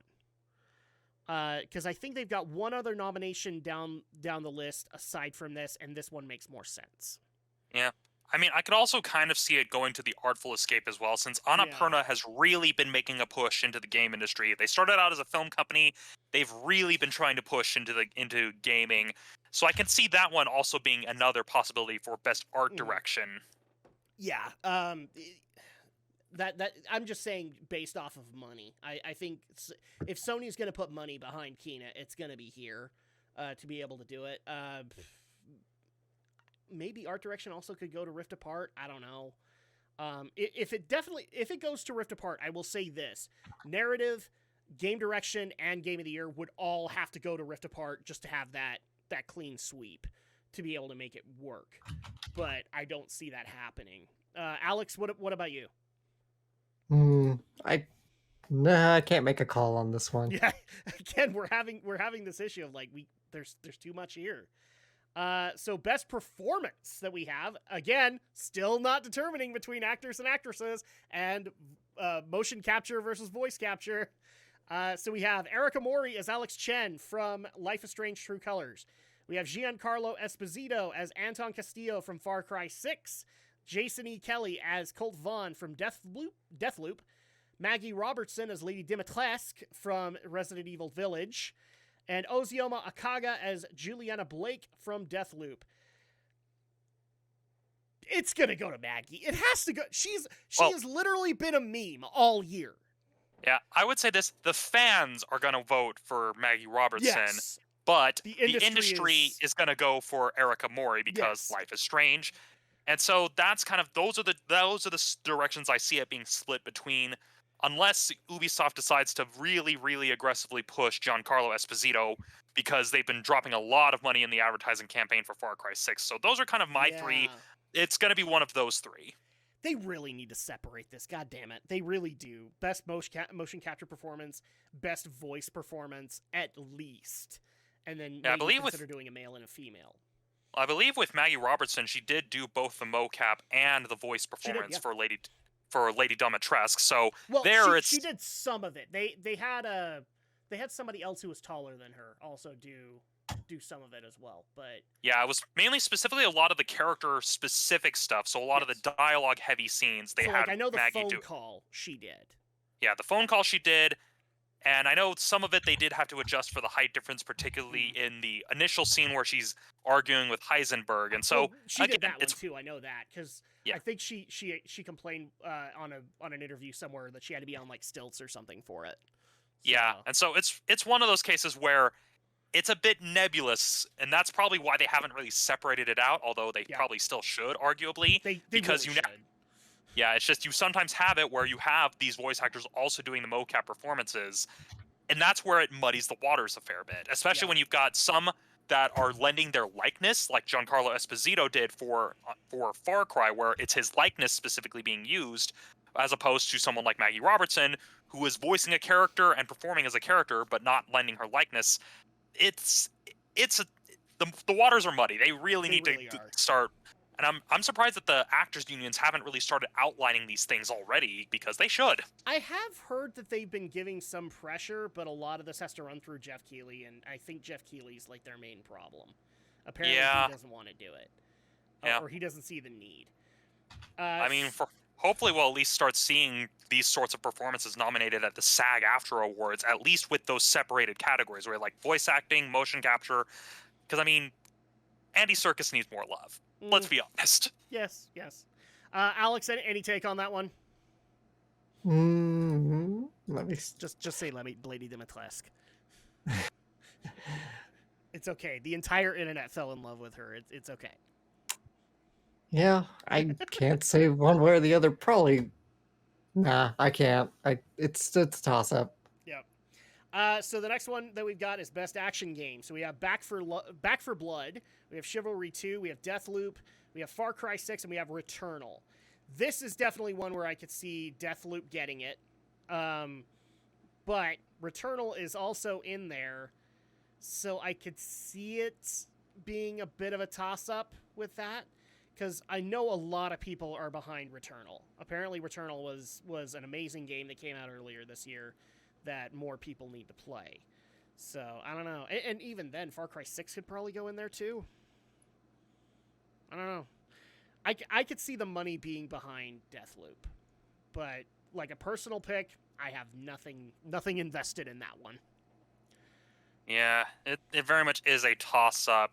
I can see maybe some money being tossed to try to promote Back for Blood, since it basically is the Left 4 Dead people making Left 4 Dead an all but name because they can because of reasons. Yes. And so it very much is a toss-up, but it's probably going to very much be a case where I can easily see this being split between Deathloop and Far Cry, just because you've got Bethesda and Ubisoft, whereas the other developers, I don't know, it's tough here, especially since I haven't played any of them. Yeah, I'm gonna say Deathloop there, and I don't think Alex even has a horse in this race. Do you? No. No. Best action adventure. This is where it gets a little hairy. Guardians of the Galaxy. We have Metroid Dread. We have Psychonauts 2. We have Rift Apart, and we have Village. Oh God. The only way that I can make this sound better is, okay, let's just say Village wins Game of the Year. Dread needs to take this one. That's all I can say. And the opposite is true. Dread takes Game of the Year. Village has to take this one. Yeah, but I can also see a lot of the fans voting for Guardians of the Galaxy and trying to push that one hard. True. But I guess it really will depend whether the fans of Star-Lord and the fans of Lady Dimitrescu will end up effectively cannibalizing one another, leaving the remaining three to duke it out. How many of these conflicts in the Game Awards have been decided by the very dedicated fans? Yeah, I could see Guardians also being in there, but I could also see Rift Apart doing it too. I don't know. Again, this is a stacked card, so it's very difficult to call. Do you have any horses in this race, Alex? Nope. Just Village. Okay, so role-playing. We have Cyberpunk 2077, Monster Hunter Rise, Scarlet Nexus, Shin Megami Tensei 5, and Tales of Arise. The gaming industry is getting behind Cyberpunk. They are definitely getting behind Cyberpunk because the industry is so pissed at the reaction of Cyberpunk. And they still have been for a year. Yeah, looking at this, though, industry-wise, in just terms of sheer engagement, I see this going to Monster Hunter because that series is one that has been a very steady source of success for Capcom. There are still players playing it, whereas Cyberpunk, it has its fans, not nearly as dedicated as the Monster Hunter crowd. And as much as I wish Shin Megami Tensei would have a chance, Shin Megami Tensei is a very niche franchise. It would be very much a long shot for Shin Megami Tensei just because... It just barely came out, didn't it? Yeah, it just barely came out a couple weeks ago, and just the premise of the Shin Megami Tensei franchise in general, it's always very much been the underground RPG series, where it's very much played by those who are more interested. If Persona was in this list, it'd have a better chance than SMT, in my opinion. Sadly, yes, because people seem to think Persona is the only series in the franchise, even though it's a spin-off out of a myriad of a bunch of spin-offs. I speak as a frustrated Devil Summoner fan. Yeah. No, I get it. And I think even Atlas is pissed at it, because they've tried so hard to get Shin Megami Tensei into the forefront, and then they put out a Persona game, and that's where all the audience comes back. Yeah, I mean... I think part of what's really hurting them, though, is that Persona's got the PlayStation exclusivity, and then the mainline Shin Megami Tensei series is now exclusive to Nintendo. And that's kind of what's really hurting them in this case, is that's why we're not going to get Persona 5 on Switch anytime soon, because Atlas has come out and said, hey, we have an exclusivity agreement with Sony. That's why we can only release this Persona 5 Strikers and not the main series. But here's Shin Megami Tensei 5, because the gameplay is pretty much the same. And I still have yet to pick it up. It looks really good. But yeah, back on point, I see this going to Monster Hunter. As for Scarlet Nexus and Tales, Scarlet Nexus, I've heard, was not received particularly well. That's the anime-inspired Souls game, right? More or less, but also what has hurt Scarlet Nexus was also the lackluster anime adaptation they put out to try to promote it. Honestly, the well is very much too poisoned, and as for Tales of Arise, the Tales series even have like a dedicated audience? Like, I know they have a cult audience in the US, but have they gained any ground in the last few years? Not really. Tales is very much another niche but very dedicated fan base. They've been trying to find ways to appeal to the Western audiences, but honestly, it just hasn't really been working for them. I think it's mostly because with Tales and the way it tends to be marketed, because the reason Tales of Symphonia was as successful as it was in the States was because, hey, let's market this towards the anime crowd. That's why they would take out ads in Shonen Jump and New Type and a lot of those magazines, because that was the audience that responded strongly to it. Whereas Tales now is having a bit of an identity crisis as a result, where they try to cater to the hardcore otaku crowd. But when you look at the box art and the design for Tales of Arise, they're kind of trying to cater to a much edgier demographic, and honestly, Tales is already too niche. It doesn't really have a fighting chance, and Scarlet Nexus has had a lot of PR nightmare problems, so yeah. Monster Hunter and Cyberpunk are the most likely. My money is on Monster Hunter. Yeah, the way that I'm kind of seeing it is the gaming industry is going to be behind Cyberpunk, but the fans are going to be behind Rise, and justifiably so. Like, Rise is basically Monster Hunter World for Switch, and it's amazing. Like, I still play Rise ever since April.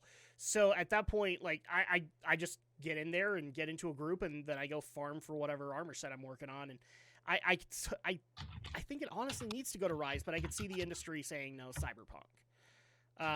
Alex, do you have a horse in this race? No, but I do imagine it is going to go to Cyberpunk. It probably is because the industry's going to push it. For me and Romney, the best fighting game, we have Demon Slayer, Kimetsu no Yaiba, the Hinokami Chronicles from CyberConnect. We have Guilty Gear Strive from Arc System Works, Melty Blood Type Lumina from French Bread or Delight Works, Nickelodeon All-Star Brawl from Ludosity or Fair Play Labs, and we have Virtua Fighter 5 Ultimate Showdown, which is basically just a scaled-up Virtua Fighter 5. Strive. Yeah. It's for me. It's either going to be between Demon Slayer or Strive. Demon Slayer because you know that there's going to be a lot of Demon Slayer fans coming to vote for it. But a lot of the same fans of Demon Slayer are probably equally as likely to go vote for Strive. And Strive's got a bit of a much stronger. It's not so much a case of fan base. It's more there's that brand loyalty for ArcSys. It's become established as the premier fighting game studio. Well, not only that, but I also agree with Maximilian Dude on this, is that Strive not only has like the hardcore ArcSys fans and also the Guilty Gear fans, but now they have the added audience that came in from Fighters. And those people are supporting Strive right now. Like, they are pretty much migrated over. So at that point, it's gotten even bigger. I know that there's a cult following for both Melty Blood Type Lumina and All-Star Brawl, but they just aren't as big as Strive right now. Strive is so big, they're complaining about not enough character updates in throughout the rest of this year. Because I think the last one that we're going to get is Happy Chaos. That's it. Then you have to wait till 2022. So, yeah. I think it's Strive. It has to be Strive. Yeah. Go ahead, sorry. Well, yeah, and especially like looking, I know that there will be people pushing for Nickelodeon All-Stars Brawl, but honestly, it's just. I've heard good. Like it's just not there. The Smash community is coming, but it's just not there yet. Yeah, it's just not there yet, and it still very much has that initial hurdle to overcome because naturally there's the stigma of the licensed games of, yet another licensed game shoveled out onto consoles, especially with the announcement of Multiverses that Warner Brother Games just put out a couple weeks ago. Yeah. It's not at a point where there's very, very serious play for that game yet. Do we think in the first year between All-Star Brawl and Multiverses, like, can we think of a winner between the two of them? Honestly, I can see it going to All-Star Brawl just because of the fact that it was out first and it has a gameplay system that Smash players can transition to more easily since it's basically the same format. Multiverses, what's going to hurt it is the team mechanic that they're really trying to push and the fact that Multiverses is free to play. Mm-hmm. I tend to agree. I think All-Star Brawl has got a lot more going for them than Multiverses does at this point. So, like, when they have their first showdown, I think that's how that's going to go. Since Alex obviously doesn't have a horse in the race of fighting games, we now get to go to our favorite one, the Nintendo Award. I'm sorry, Best Family Game. So we have It Takes Two. We have Mario Party Superstars from Nintendo. We have the new Pokemon Snap from Nintendo. We have Super Mario 3D World plus Bowser's Fury from Nintendo. And then finally, because this is the one that throws everybody off, we have WarioWare Get It Together from Nintendo. Decisions. Yeah. Does It Takes Two can It Takes Two out-bribe Nintendo? Probably not, especially given that Pokemon Snap has the Bandai Namco money behind it as well. Yes. I honestly, out of all of them, I see it going to Pokemon Snap out of all of them. Probably because of the anticipation. I think it's gonna be one of the Marios, if not either Superstar or at least 3D World. Wow, Plus. you were waiting so hard for that Pokemon Snap, and you're not even in its corner. Oh, you traitor! I'm just thinking, what's likely to win? I actually think Snap is probably the one. given the anticipation there. Because 3D World, I know a lot of people were happy about it, but Bowser's Fury, I don't think brought in enough people genuinely interested in that. So at that point, I don't think that's going to be there. And, I mean, my pick would be Mario Party Superstars, but that's just because I love the fact that Superstars has basically brought in, like, if you have a favorite mechanic from Mario Party 6 and it hasn't shown up since then, it's coming back there.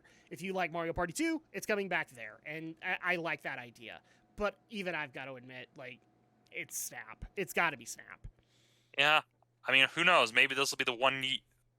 I mean, longest of long shots, this could be the year where we get the upset, where it is the non-Nintendo game, or it goes to Wario somehow. Yep. Because somehow Wario manages to outbribe everyone. I like how we added that in there. So now we have the most anticipated game of 2022, presented by Prime Gaming. So the nominations for this are Elden Ring from Software and Bandai Namco. We have God of War Ragnarok from Sony Santa Monica and SIE. Horizon Forbidden West from Guerrilla Games and SIE. I love the fact that the gaming industry will not let this title go. The sequel to The Legend of Zelda Breath of the Wild from Nintendo. We've all started calling it Breath of the Wild 2. The gaming industry went, screw you! We're going to call it the sequel to The Legend of the Breath... Do you see why we don't call it that? Gaming industry? Well, it's a mouthful. It's a mouthful! And then finally, Starfield from Bethesda Game Studios and Bethesda.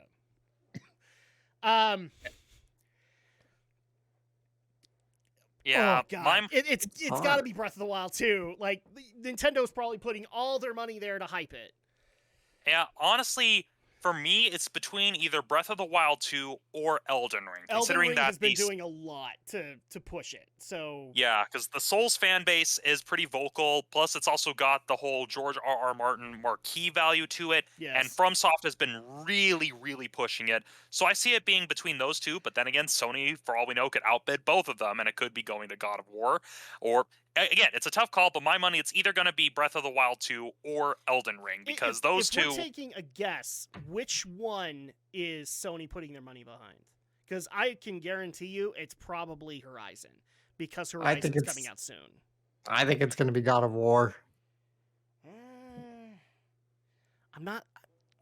I could see why you think that. I just, like, Horizon's due in 2 months.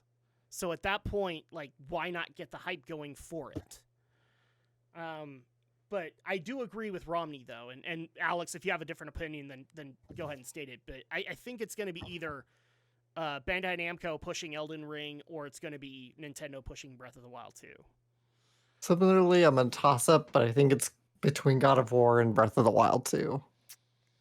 Yeah. I'm leaning a Poor little more into Bethesda. God of War, but it could be either one of them. Poor Bethesda. Like, they're trying so hard to get us to care, and we just don't. Well, I mean, that's what happens when you keep re-releasing the same buggy game across 3 different console generations. But by the way, so to those who are asking about, some of the listeners that were asking about an interview that you guys brought up, I did not put it in this episode's agenda. We will talk about it, but there was an article of an interview with Todd Howard that we'll get into, basically where he tries to make it sound like he somehow convinced Phil Spencer to let him have 2 gigantic development teams for both Starfield as well as Elder Scrolls 6. And if you look deeper, yeah, I don't think so. I think Todd is blowing smoke because Phil didn't let him have his toys. So that being said, so the next big one that we have, I think that's actually it. Yeah, the most anticipated one is the last one that we genuinely give a crap about. But geez. We don't want to talk about score? Music and score? Can do score. I didn't know if we wanted to do that or not, because there's a lot of games in there that nobody played, or yet. So we have Cyberpunk 2077. I'm not saying names. I do not want to... Look, you guys deserve me not murdering your name. You absolutely deserve it. So Cyberpunk 2077, we have Deathloop, we have Nier Replicant. Don't ask me to read that serial number, Alex. I will murder you. Marvel's Guardians of the Galaxy. Read the serial number. Marvel's Guardians of the Galaxy and The Artful Escape. Yeah, I don't see or CD Projekt Red putting their money behind Cyberpunk on this one. Maybe Nier. I know Nier is probably a contender there. Maybe, but it's tricky since that's technically a re-release of an older game, not really a new game in the Didn't they franchise. renovate a few of the tracks in there? Yeah, they like redid some of the tracks, but I think that's really what's going to count against it, since Nier Replicant is basically releasing the Nier game that the US didn't get because it was already a niche enough franchise. They literally had the two versions of Nier. They released the one that they thought Westerners would like, and then Nier Automata sold gangbusters, and so Square realized, oh, well, let's release the other Nier game that we thought that Americans couldn't handle. I don't know. I honestly could see Guardians being the one that probably the game industry is going to want to support. I personally want to support The Artful Escape, but that's just because the composer's name is literally Johnny Galvatron. So, I'm not biased in that regard at all, am I? No, I think it's going to go to Guardians. What about you guys?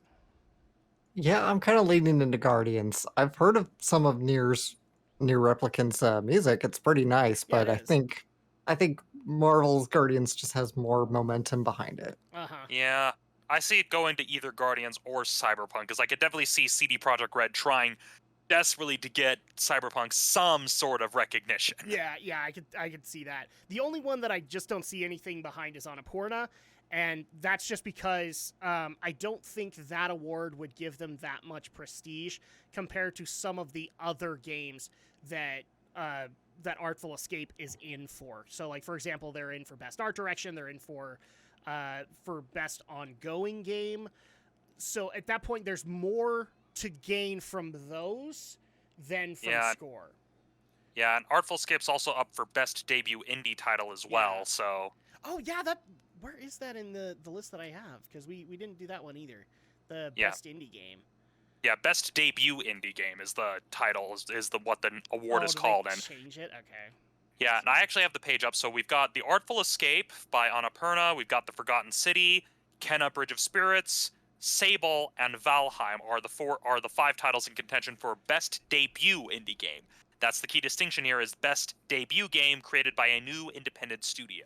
Oh, here it is. Because they literally... Okay, so they have a Best Indie and they have a Best Debut Indie. They just... Okay, that's dumb. I mean, I have to ask this honestly. How much do we think... Because Valheim, when it came out, it had a lot of momentum behind it. Do we think that it's going to have that momentum going into the Game Awards? Probably not. I don't know if it would.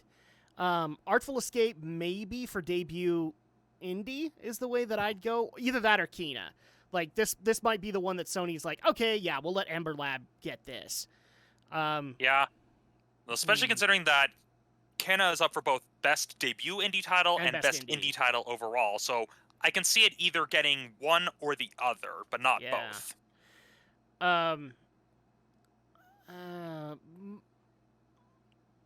My money is with Kena because Best Debut Indie is probably a little bit more prestigious to be able to walk away with. But I could totally see Annapurna putting all of their effort towards The Artful Escape getting this one. Yeah. That's me. Because, I mean, Valheim maybe is a contender, but I don't think it's as big as, say, maybe some people in our audience think it will be. Because I think the only purpose of Valheim was just to get that money going, and then they'll mess around with it more.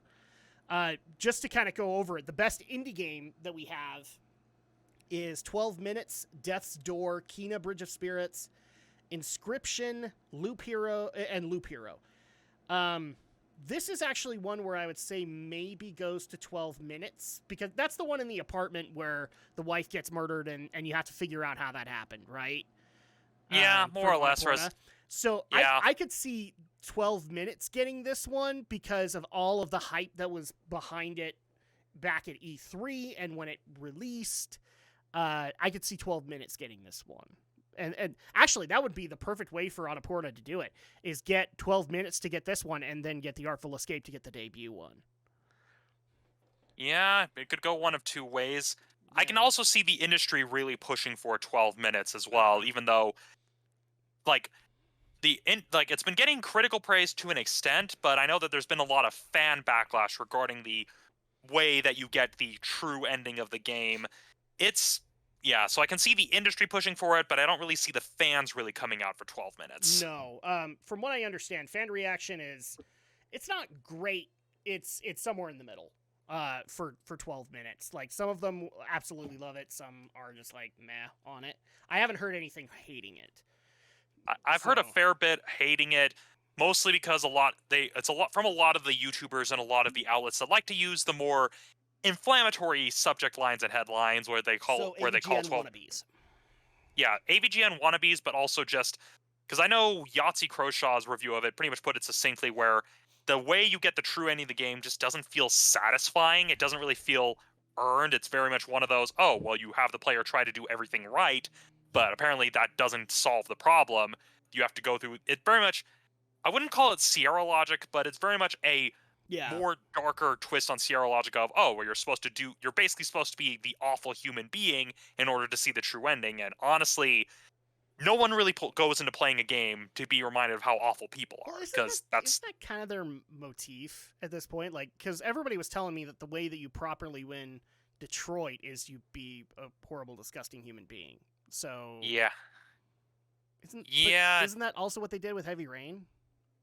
Yeah, I mean, slight difference with Heavy Rain is that at least it had kind of the motif of, okay, well, it's basically something kind of like Saw in that regard. Yeah. But it's one of those cases where people seem to think, and I'm reminded of something that Ursula K. Le Guin once said, where people tend to think that things that are that pain and that pain and sadness are like the deeper storytellings, not realizing about and I'm probably butchering this quote, where there's the banality of misery and the boredom of pain. Yeah. So I don't know. Like,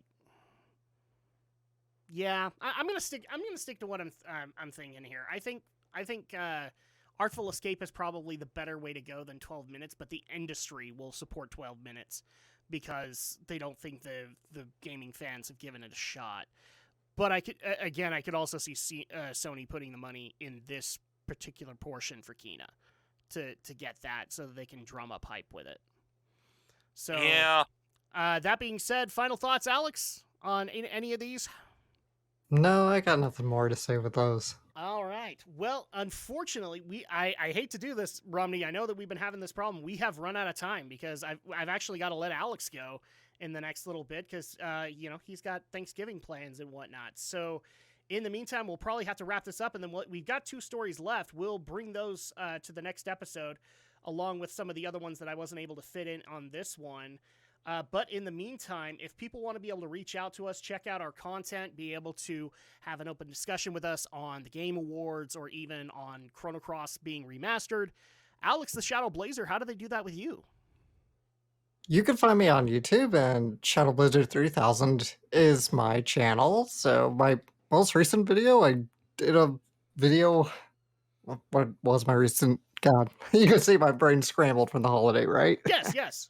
My recent video was I took a look at the newest Blue Reflection game. I was thinking about doing a full Let's Play, but I kind of realized I started having a lot of dead air when I got into like my 3rd session, so I'm probably just gonna leave it at being a 1-hour preview for all of you. So check that out. And yeah, that's where find me, Shadow Blizzard 3000. It's my channel, and I do mostly anime content, little game content on the side. All right. And Stephen Romney of Studio Ghost Utah, how do people find you? Well, you can find me under my handle, Studio Ghost Utah. That is my handle on YouTube, Facebook, SoundCloud, and now TikTok, which, yes, I now have a TikTok, which is where I am relaunching the Romney's Reviews review series, where I discuss recently released films, because I find that the TikTok format lends itself a little bit better to keeping things concise. So if you want to see my 2 most recent reviews, you can find me under TikTok. It's literally Studio Ghost Utah. And if you want to see a more personal side of me that at present has mainly been a haven for angsty comics filled with angst, you can follow me on Instagram at RomneyDoesArt. And as for this week's recommendation, which granted, well, no, it's still timely. It's still moderately timely considering the weekend. This week's recommendation is Ghostbusters Afterlife. If you want to get my full review, you can view my review on TikTok, where I gave you my thoughts fresh from the theater. But suffice it to say, given people who have viewed my channel and remember the long discussion Adam and I had regarding the 2016 reboot, Ghostbusters Afterlife is the legacy sequel that was so sorely needed. Yes, so that's this actually, week's recommendation. You and I might need to do that, because I get nothing but demand on, like, you guys did 2016, when are you going to do Afterlife? We might need to do a podcast just kind of going over that. I haven't seen Afterlife yet, though. So Yeah, I recommend it. That's why this week's recommendation, because it's the legacy sequel the franchise really needed. All right. And if people want to be able to get a hold of me, well, I'm in Twitter jail, so you guys can't follow me on Twitter anymore. I won't say why, but if you want to know, I rant about it on streams during the week, so you guys can do that. You guys are obviously on my YouTube channel, so you guys can see all of the streams that we're going to be doing throughout the week, and you can look forward to those. But if you guys want to follow me on Twitter in the meantime, I have hijacked the Geeky NRO Twitter page and made it mine so that I can tweet live from Twitter jail. So you guys can follow us at Geeky NRO. Who knows, maybe that'll be a permanent staple. I haven't figured that out yet. But if you want to be able to follow the podcast directly, the first thing that we ask you guys do is to follow the RSS feed, which is geekynro.libsyn.com. You will be able to see everything that we do. And it's not just the GNRO podcast that some of you have grown to love. We also are doing things like Geek News Movie Night. We have Geek News Marathon Night now. And I'm also happy to announce in the next little bit, you will have a return of Geek News Game Night, which is basically going to be 30-minute reviews of a game that you guys have recommended to me and that I can give a little bit more in-depth coverage to. So you guys can look forward to that in the near future. I've already got my first one recorded, which is going to be, because nobody saw this coming at all, Sly Cooper and the Thievius Raccoonus, which is like my first time playing it, which at this point would be the third time I've played it. So you guys can enjoy that very, very soon. You can also be able to follow the podcast on Apple Podcasts, Google Podcasts, Amazon Podcasts, which is also Audible, and you can also follow us on Player.fm and Spotify. We are working out a couple of other places like Anchor.fm and SoundCloud, but that hasn't been finalized just yet, so I'll let you guys know when that happens. And of course, if you guys want to be able to submit stories or be able to give us feedback on the podcast that we are doing, you can do so at geekyweek@gmail.com. And that's going to go ahead and do it for us this wonderful day. Alex, Romney, it has been so great to be able to sit here and talk with you guys, especially about either theories and or nominees for the Games Awards. We hope you guys have also enjoyed. We also thank our live chat for joining us. And, of course, we will be back very soon for more Geek News, reviews, and opinions. So for myself, for Alex, and for Romney, we will see you guys next time, where I'm thinking we will probably finally put the lid on 2021. Will we get the refund? I don't know. Probably not. Probably store credit, but that's about it. God damn it. Why does 2021 have to be like GameStop? We'll see you guys then.